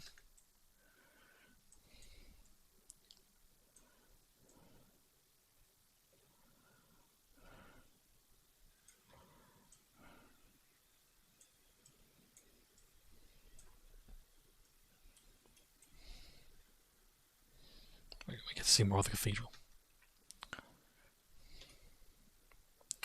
So yeah, you can clear a path of the boss easily enough, but at the end of the day it's like, why not do dungeons to get the experience points? Like, you get loot, sure, but yeah, I'll put some of these on to kill it quickly. Let's draw them back towards the boss.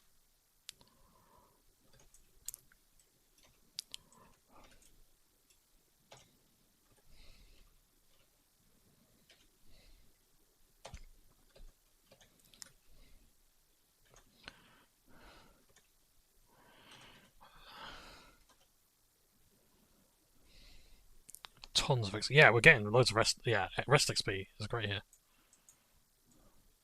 Scarlet Cathedral, I think, is the dungeon where you really start to see your dungeon gear improve and like your character really gets full of the not clown shoes stuff, but yeah, that's cool stuff. Yeah, it is one of my favorite dungeons. I love this place. Genuinely love it. I think there were quests involved in the pool actually. You had to like sanctify some armor or something like that in here.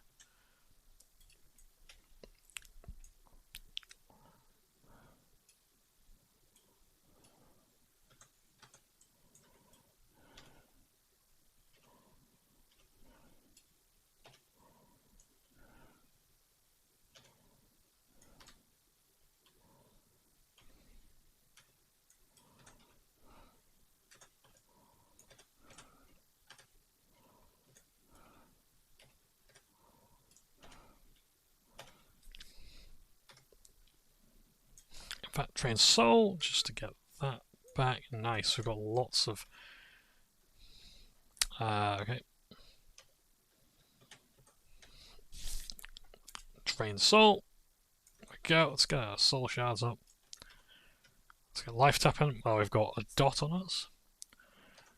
Healing 61 every second. Nice. Drain soul. killing these things absolutely really quickly. What level range have we got here? We've got level 37, 37, 39, 36. So really, really good level range.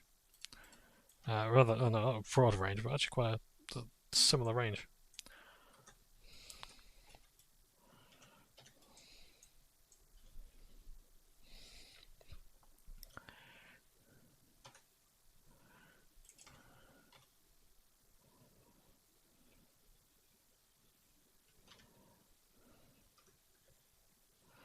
Reduces storage items by 30%. Well, thank you for that thing there.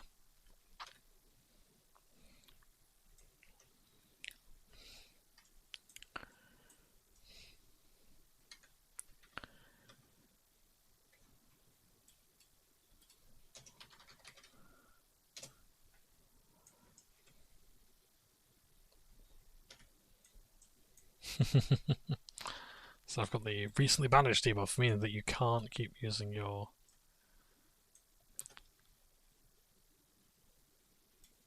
stuff. I'm guessing the Myrmidon might be the best to go for. Yeah, with DPS.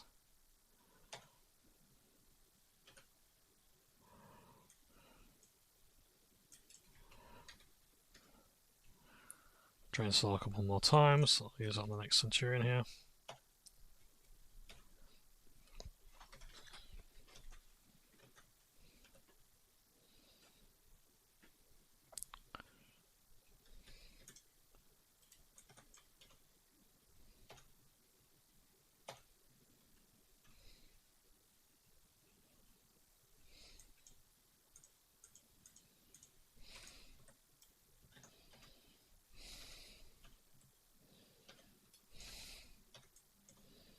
I keep needing to remember to get my pet to target things. So I think the way to do it in a group, when there might be a bit of stress going on, and you're forgetting to do things, they're fairly basic, is remember there's always, you're a warlock, you apply dots. It's what you do. Keep applying them dots. Keep making because that's basically what they are in later. It wasn't until like Legion or whatever the warlocks pets actually start feeling a lot better, but in from like Catalysm, MOP, Warlords of Draenor, they really just feel like, oh, it's just another damage over time spell, basically, with a physical form. Like Hunter Pets. I better just be careful, actually. I'm not doing. Yep.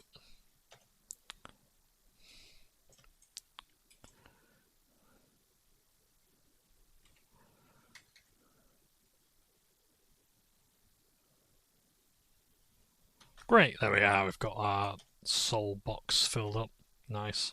I must admit, I thought the soul shard thing was going to be a lot more of a pain in the ass, but no, it's actually alright.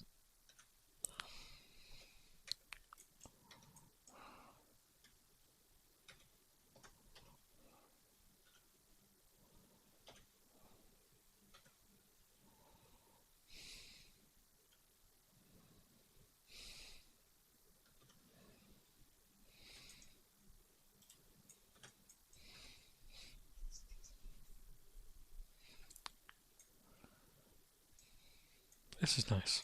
Nice and simple.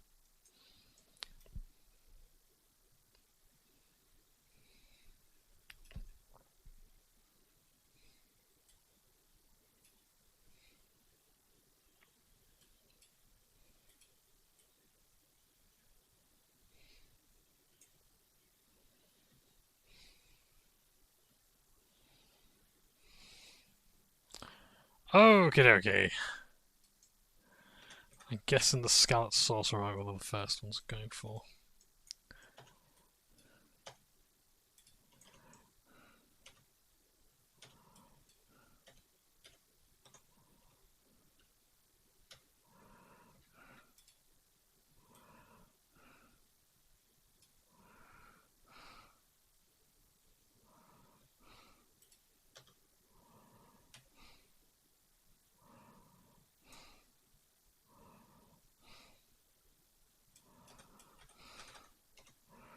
Yep.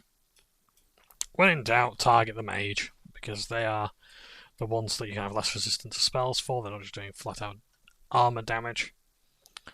This is something that is forgotten in later WoW X packs, where it's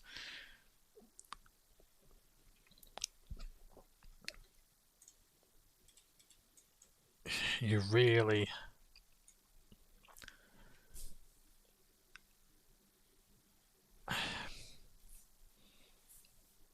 where sort of everyone is a bit of a caster in a way, a spellcaster.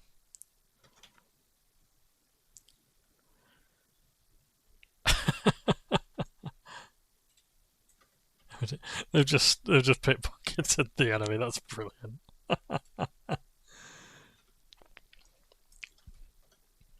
I like things like that. I really genuinely do.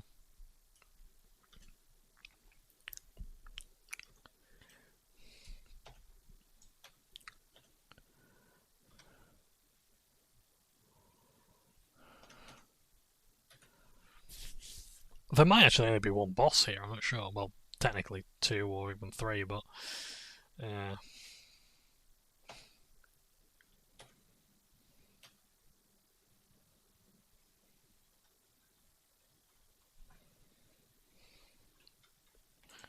Just check something real quick.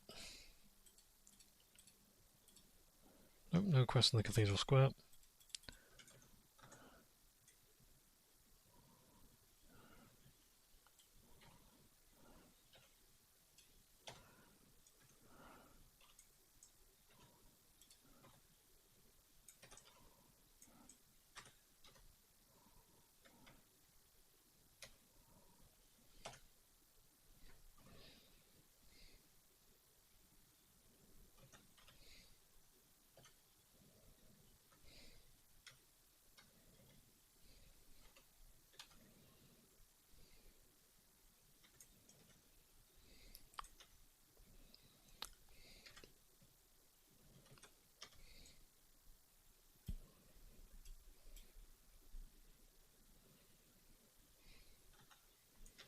Yeah, so in Miss Pandaria, when they remastered this, you'd have the monk bots here, and he'd be doing like spinning crane kick and all that sort of thing. Really cool stuff.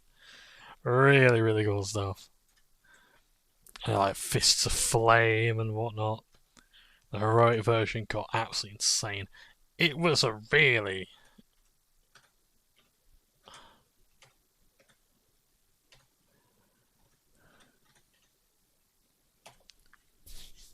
wonderful time for heroic design.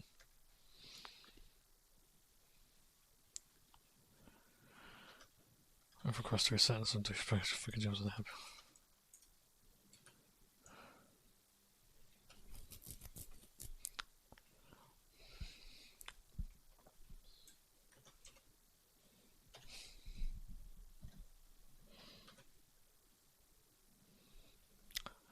Don't you just hate it when you're waiting for a quest to reset and over some douchebag and some freaking douchebag jumps there in your head? It'll just piss me off. I get that. On the one hand, I'm like, I'm sorry, but I need to get this quest, like the one in the palace, like up here. It's doing Storm and Keep or whatever. Ooh, in search of the temple, that'd be good. He's doing it up here, whatever. It's such a pain in the ass.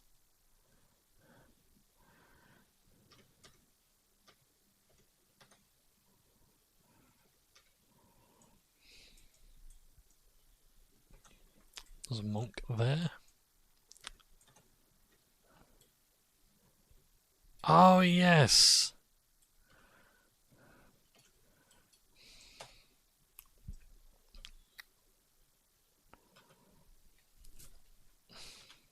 Oh, yes. Eat the mana. There you are. He's eating the spell effect.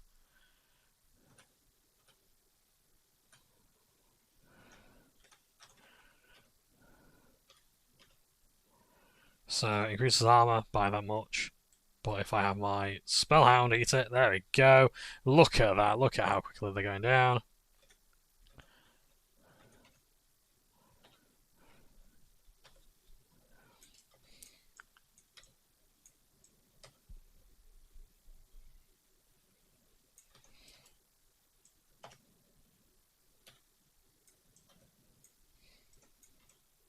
Scarlet Champions were best armor designs in my opinion. Yeah, Scarlet Crusade stuff was brilliant. I also love it. I'm glad they appear again in Wrath of the Lich King. They're so good as an antagonist. This is the Cathedral here. Oh boy. It's something.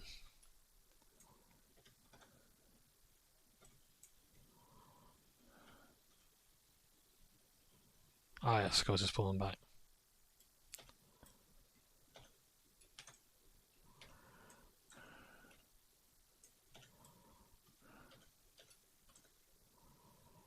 Oh, she's doing the Mana Blast thing. Let's AoE.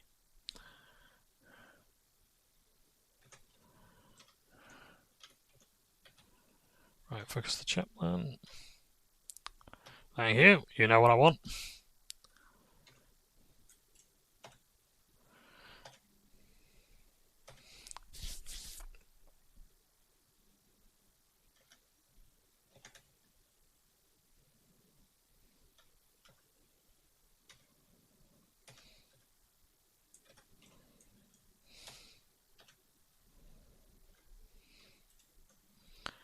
Oh, Tigerbane. Wow, look at that. We're fighting beasts.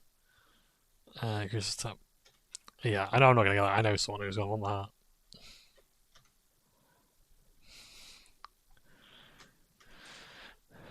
that. Fighting beasts. That's going to be really good in some Stranglethorn. I like things like that where it's like, it's not likely you're going to need it. Or it's not even going to be that powerful against a certain thing. But it's a fun little thing to have. Fun little mechanic. I like it.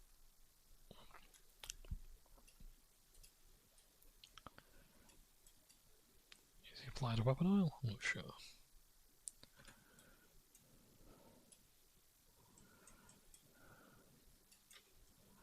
Oh, hang on a second. Crystal in the Mountain. It keeps saying Crystal. It might have a chance of dropping a quest item called Crystal in the Mountain. I see it all the time. It must have like a really, really low drop rate because I've never seen it drop. Right, what we got here? We got champions. We got abbots. Oh, it's just as well I'm actually targeting that abbot then, isn't it?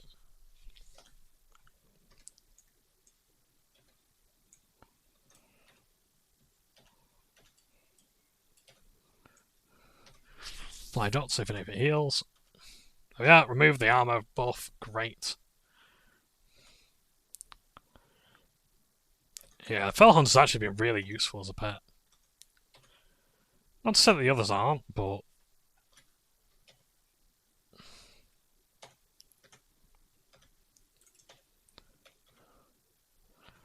right.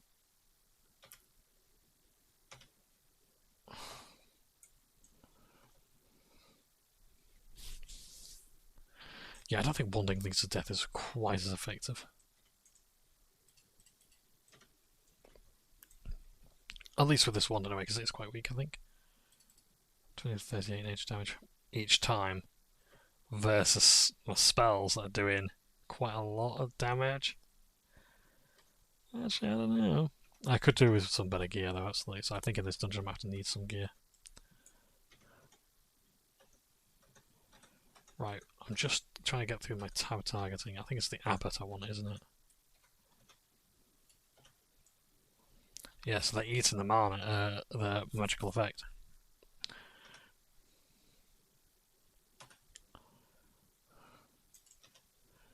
Right, Withywarlock can really do some help there, so I'm going to just blast that down. Put some Siphon Life on things, so I can heal up nicely.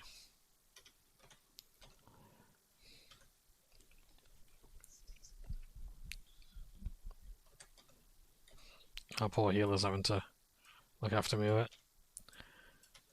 If you do happen to have the displeasure of healing me in a dungeon, please note that I am perfectly alright. You don't have to waste your mana on me. I can, like, the whole point of the Warlock is that you're very self-sufficient, and I can here's the thing, I've got Drain Life, I've got Siphon Life. You might not know what specific talents I have. I have that. You'll know I have a Health Stone. I have Drain Life. You know, I've got Soul Stones if they're needed. It's fine. It's absolutely fine.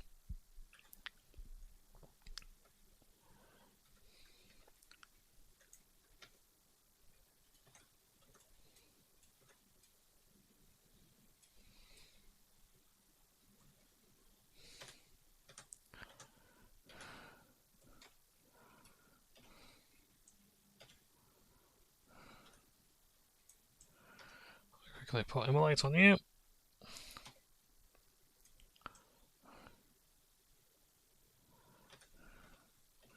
Right, I'm gonna go around putting some more dots on.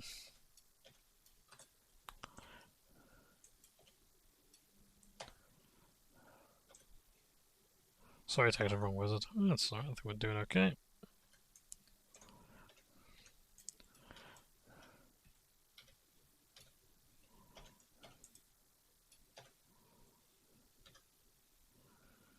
Heal myself. Actually, all my healing dots are doing me some good there. Yeah, it's very important we don't let them run away because at this point the boss is just down the end there. I think.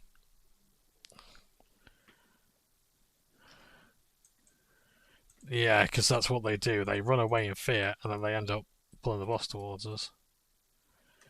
Go to Scythe of the Eagle. It's nice. It's an intellect weapon, so probably more for Paladin, I think.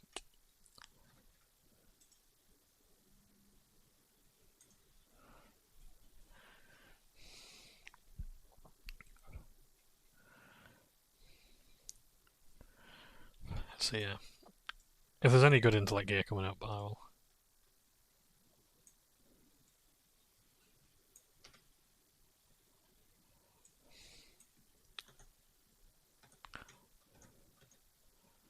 Just champion there? No.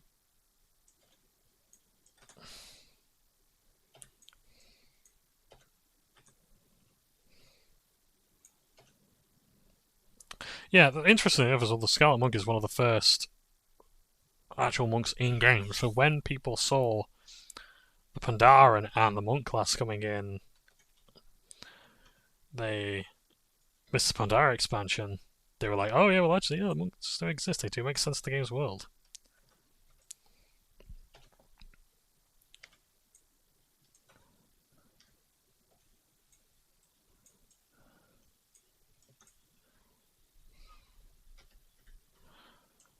Oh yes, look at that there, the torch that we can interact with. How curious. I wonder what awaits behind that wall there. Yeah, I think the melon juice is doing me no favours. So we've got High Inquisitor Fairbanks. And interestingly enough, if you look at that, he's actually undead. Inquisitor? An undead working for these guys who strictly hate the undead. Just mail boots. And 10 stamina and 10 intellect. Actually not that good for me, so I'll read it. Because I've got a feeling that the next item coming along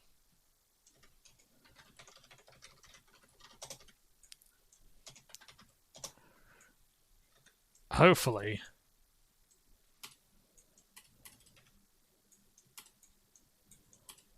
is going to find what I want. Mograine. Just quickly. Is that the same? That's not the same Mograine as I'm thinking of, is it? Darien Mograine?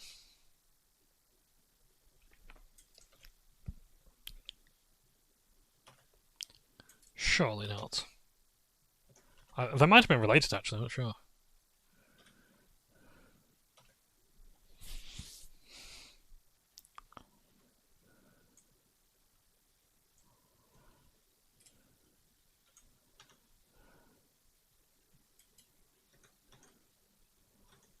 So, the champion's going to be the bigger threat there. There's more stuff in there as well. We're nearly leveled up as well.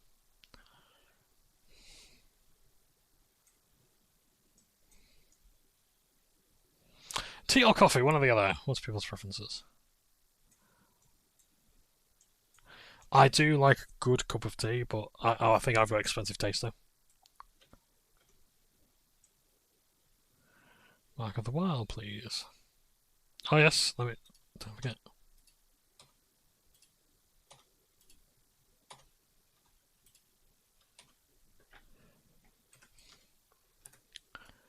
Oh yes, an oolong tea. Yeah, see. The thing is like coffee that tastes like motor oil is a feature, not a bug for me. I really like a really strong coffee. There's a wizard there, isn't there? Yep. Kill them before they start AoEing everyone down. But yeah, for oolong tea, perfect. Osmanthus tea, or as I've come to call it, osmosis tea, is wonderful. It's my favourite tea, is osmanthus. Bubble tea, I love bubble tea, especially when it really does taste like tea and it's not just watery milkshake with tapioca in it.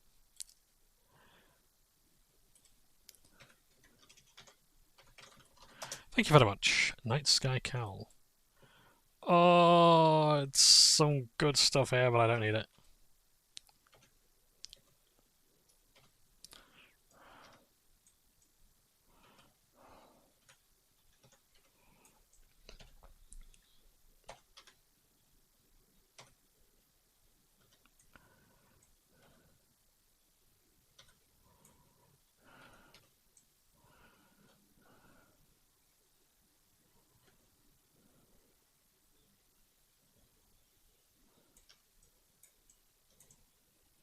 Right, I need to read those messages there, because what the hell's going on? So yeah, this is the Scarlet Cathedral. We're nearly done, but it gets better. Retribution Aura is going to do holy damage to melee attackers. To melee. Oh yes, okay. So I think that's every time a melee person hits them, it does damage.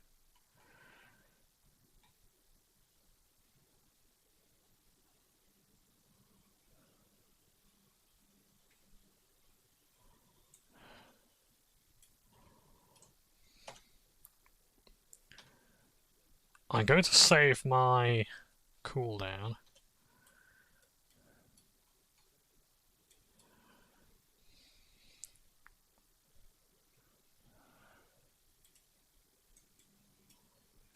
Our great has fallen. You shall pay for this treachery. Mummy. Yeah, see, you can sort of see why. Through the spell effects. Yes. Puts us all to sleep. This scene happens. She revives him.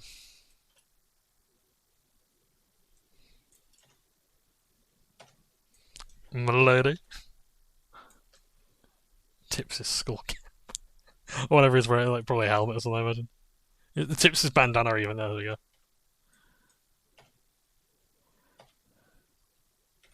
Oh, there's a quest! Darn! Oh well, it doesn't matter.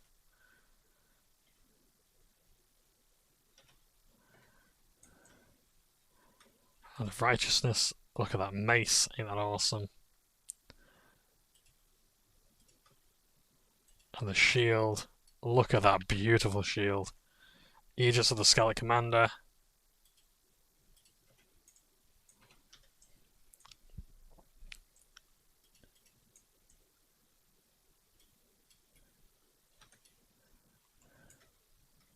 Look at that, ain't it beautiful? Ain't it beautiful?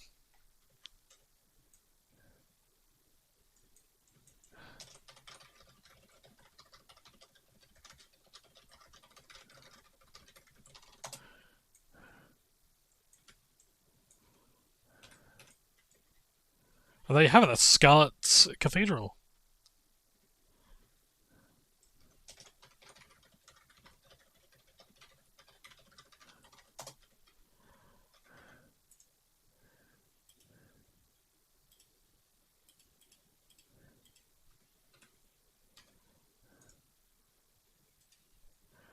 Leave the party, but that was really good of that group, a fantastic group of players to be with there.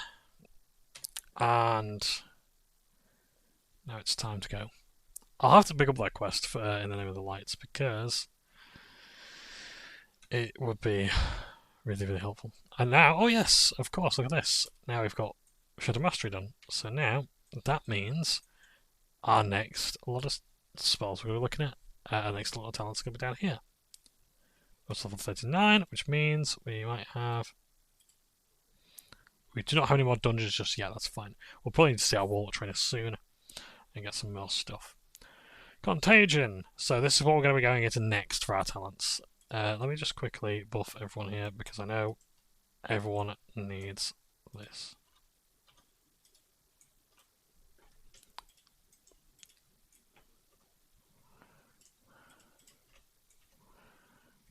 Damn it.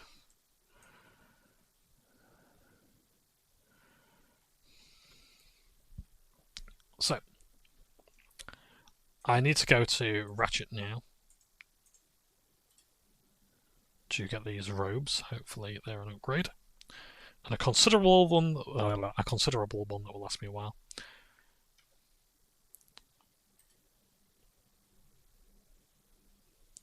Nice. So we'll do that. And then we'll probably move on. Yeah, so Contagion will be going to next. So, increases the damage of Curse of Agony, Corruption, and Seed of Corruption by 1%. Seed of Corruption, is that? That's still affliction, okay. Reduces the chance your affliction spells will be dispelled for an additional 6%. So we're just going to increase the damage by 5% of all our afflictions. Well, Seed of Corruption. That will come later, I believe. So 5 there, and then we need to look at, okay, we need to go down here. So Howl of Terror, I'm not going to use.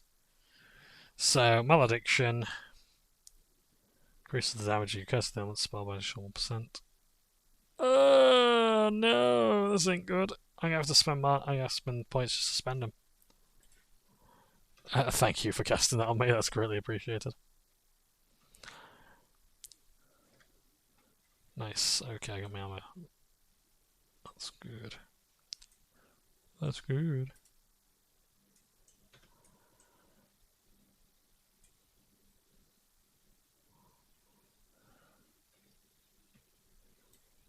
Oh! Fuck.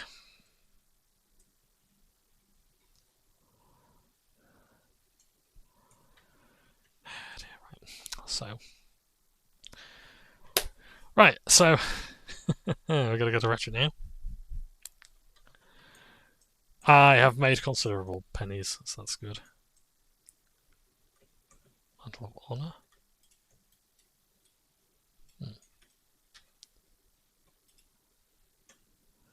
Yeah, I got a lot of stuff I really do need to get my enchanting up with. I might have to just buy some really cheap shit off the auction house just to level that up.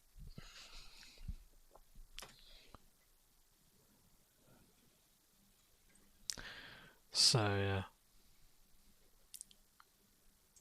Should I fly?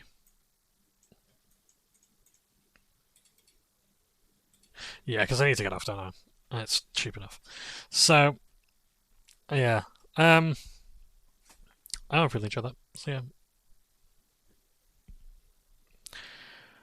I don't know the later dungeons, to be honest, because you're really going to start getting into Blackrock at that point. I know there'll be Sunken Temple, which it's just the Temple of Atal Hagar. I know there's loads of goers for that.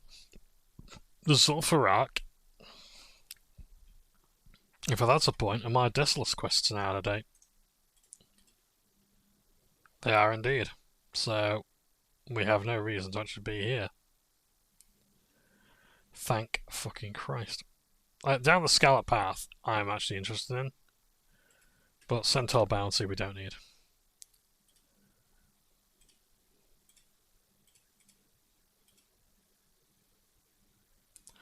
We don't need those ones.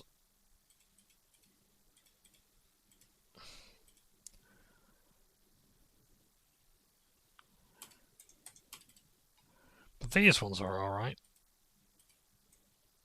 We can maybe look at those ones. Maybe. If I want to spend any more time with Teslas.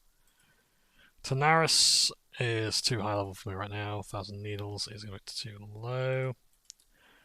Ungoro Crater. Interesting. Silithus will be too low level for Alice. For Alice is too high level at the moment, but Diamol is coming up later. That's a thought. Maraudon is level 40.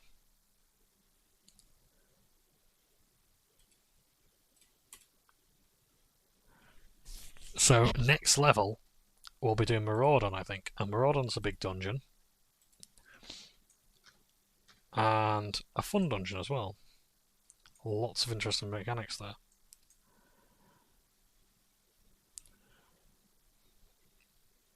So that'll be good. Let's also visit the Warlock, trying to see what we can discover.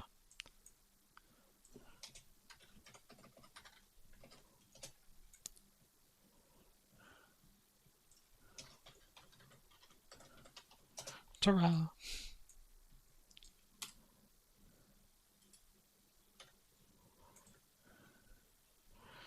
So, soon with the Warlock, I promise you, the robe will be more adequate to your needs, and certainly give you an edge over your opponents. I trust you will be pleased. Oh boy! I'll put the robe together for you now. It will take a few minutes, do not go far.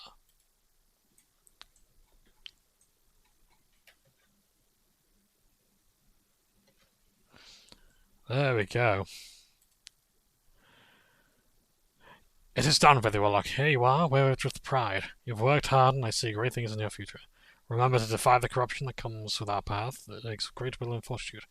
As long as your will is your own, then you shall have great success.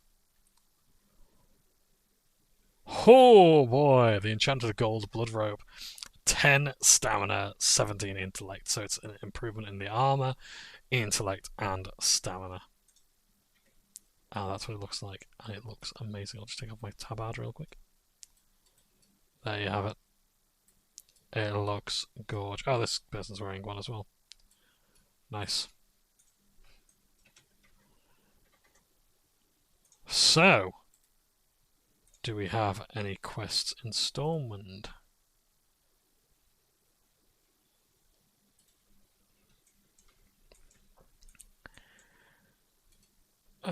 It's the fucking things here. I can't afford them. I can't afford that. I can't do that right now, so I'll have to look at these. Okay, what do we want? Curse of Agony. It is better.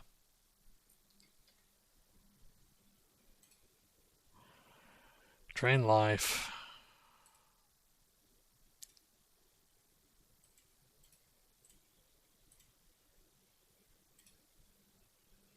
These I don't need right now.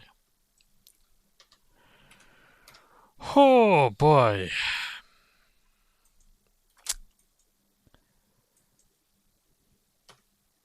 What's new? So my Curse of Agony is now rank 4.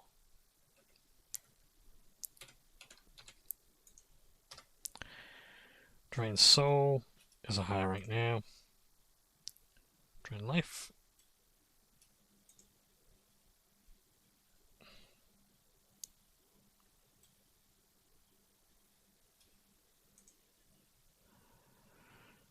In fact, what was Siphon Life rank? 1. 140 mana, 15 health. 190, 22 health.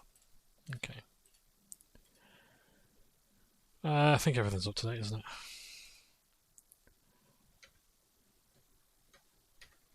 Now I've not got any money left, basically. Oh, good. Oh, health funnel as well. Thank you. That was the one I was looking for.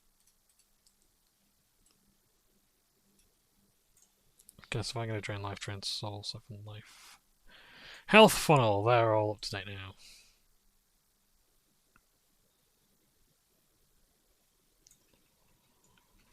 Oh, good.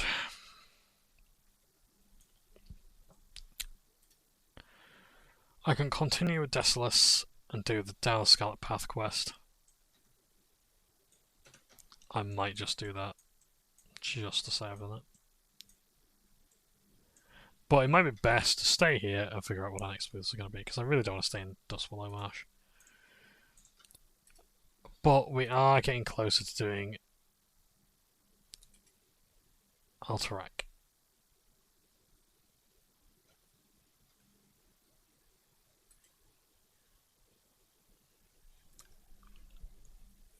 But yeah. But we are getting closer. We are. It's actually feeling better now.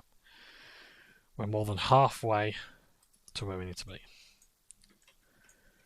Right, I'm going to call it here. I'm going to have a get the rest XP. I thank you for watching. Take care for now. It really has been a pleasure playing today, despite the technical difficulties. I look forward to playing again soon. Alright, take care. Ta for now.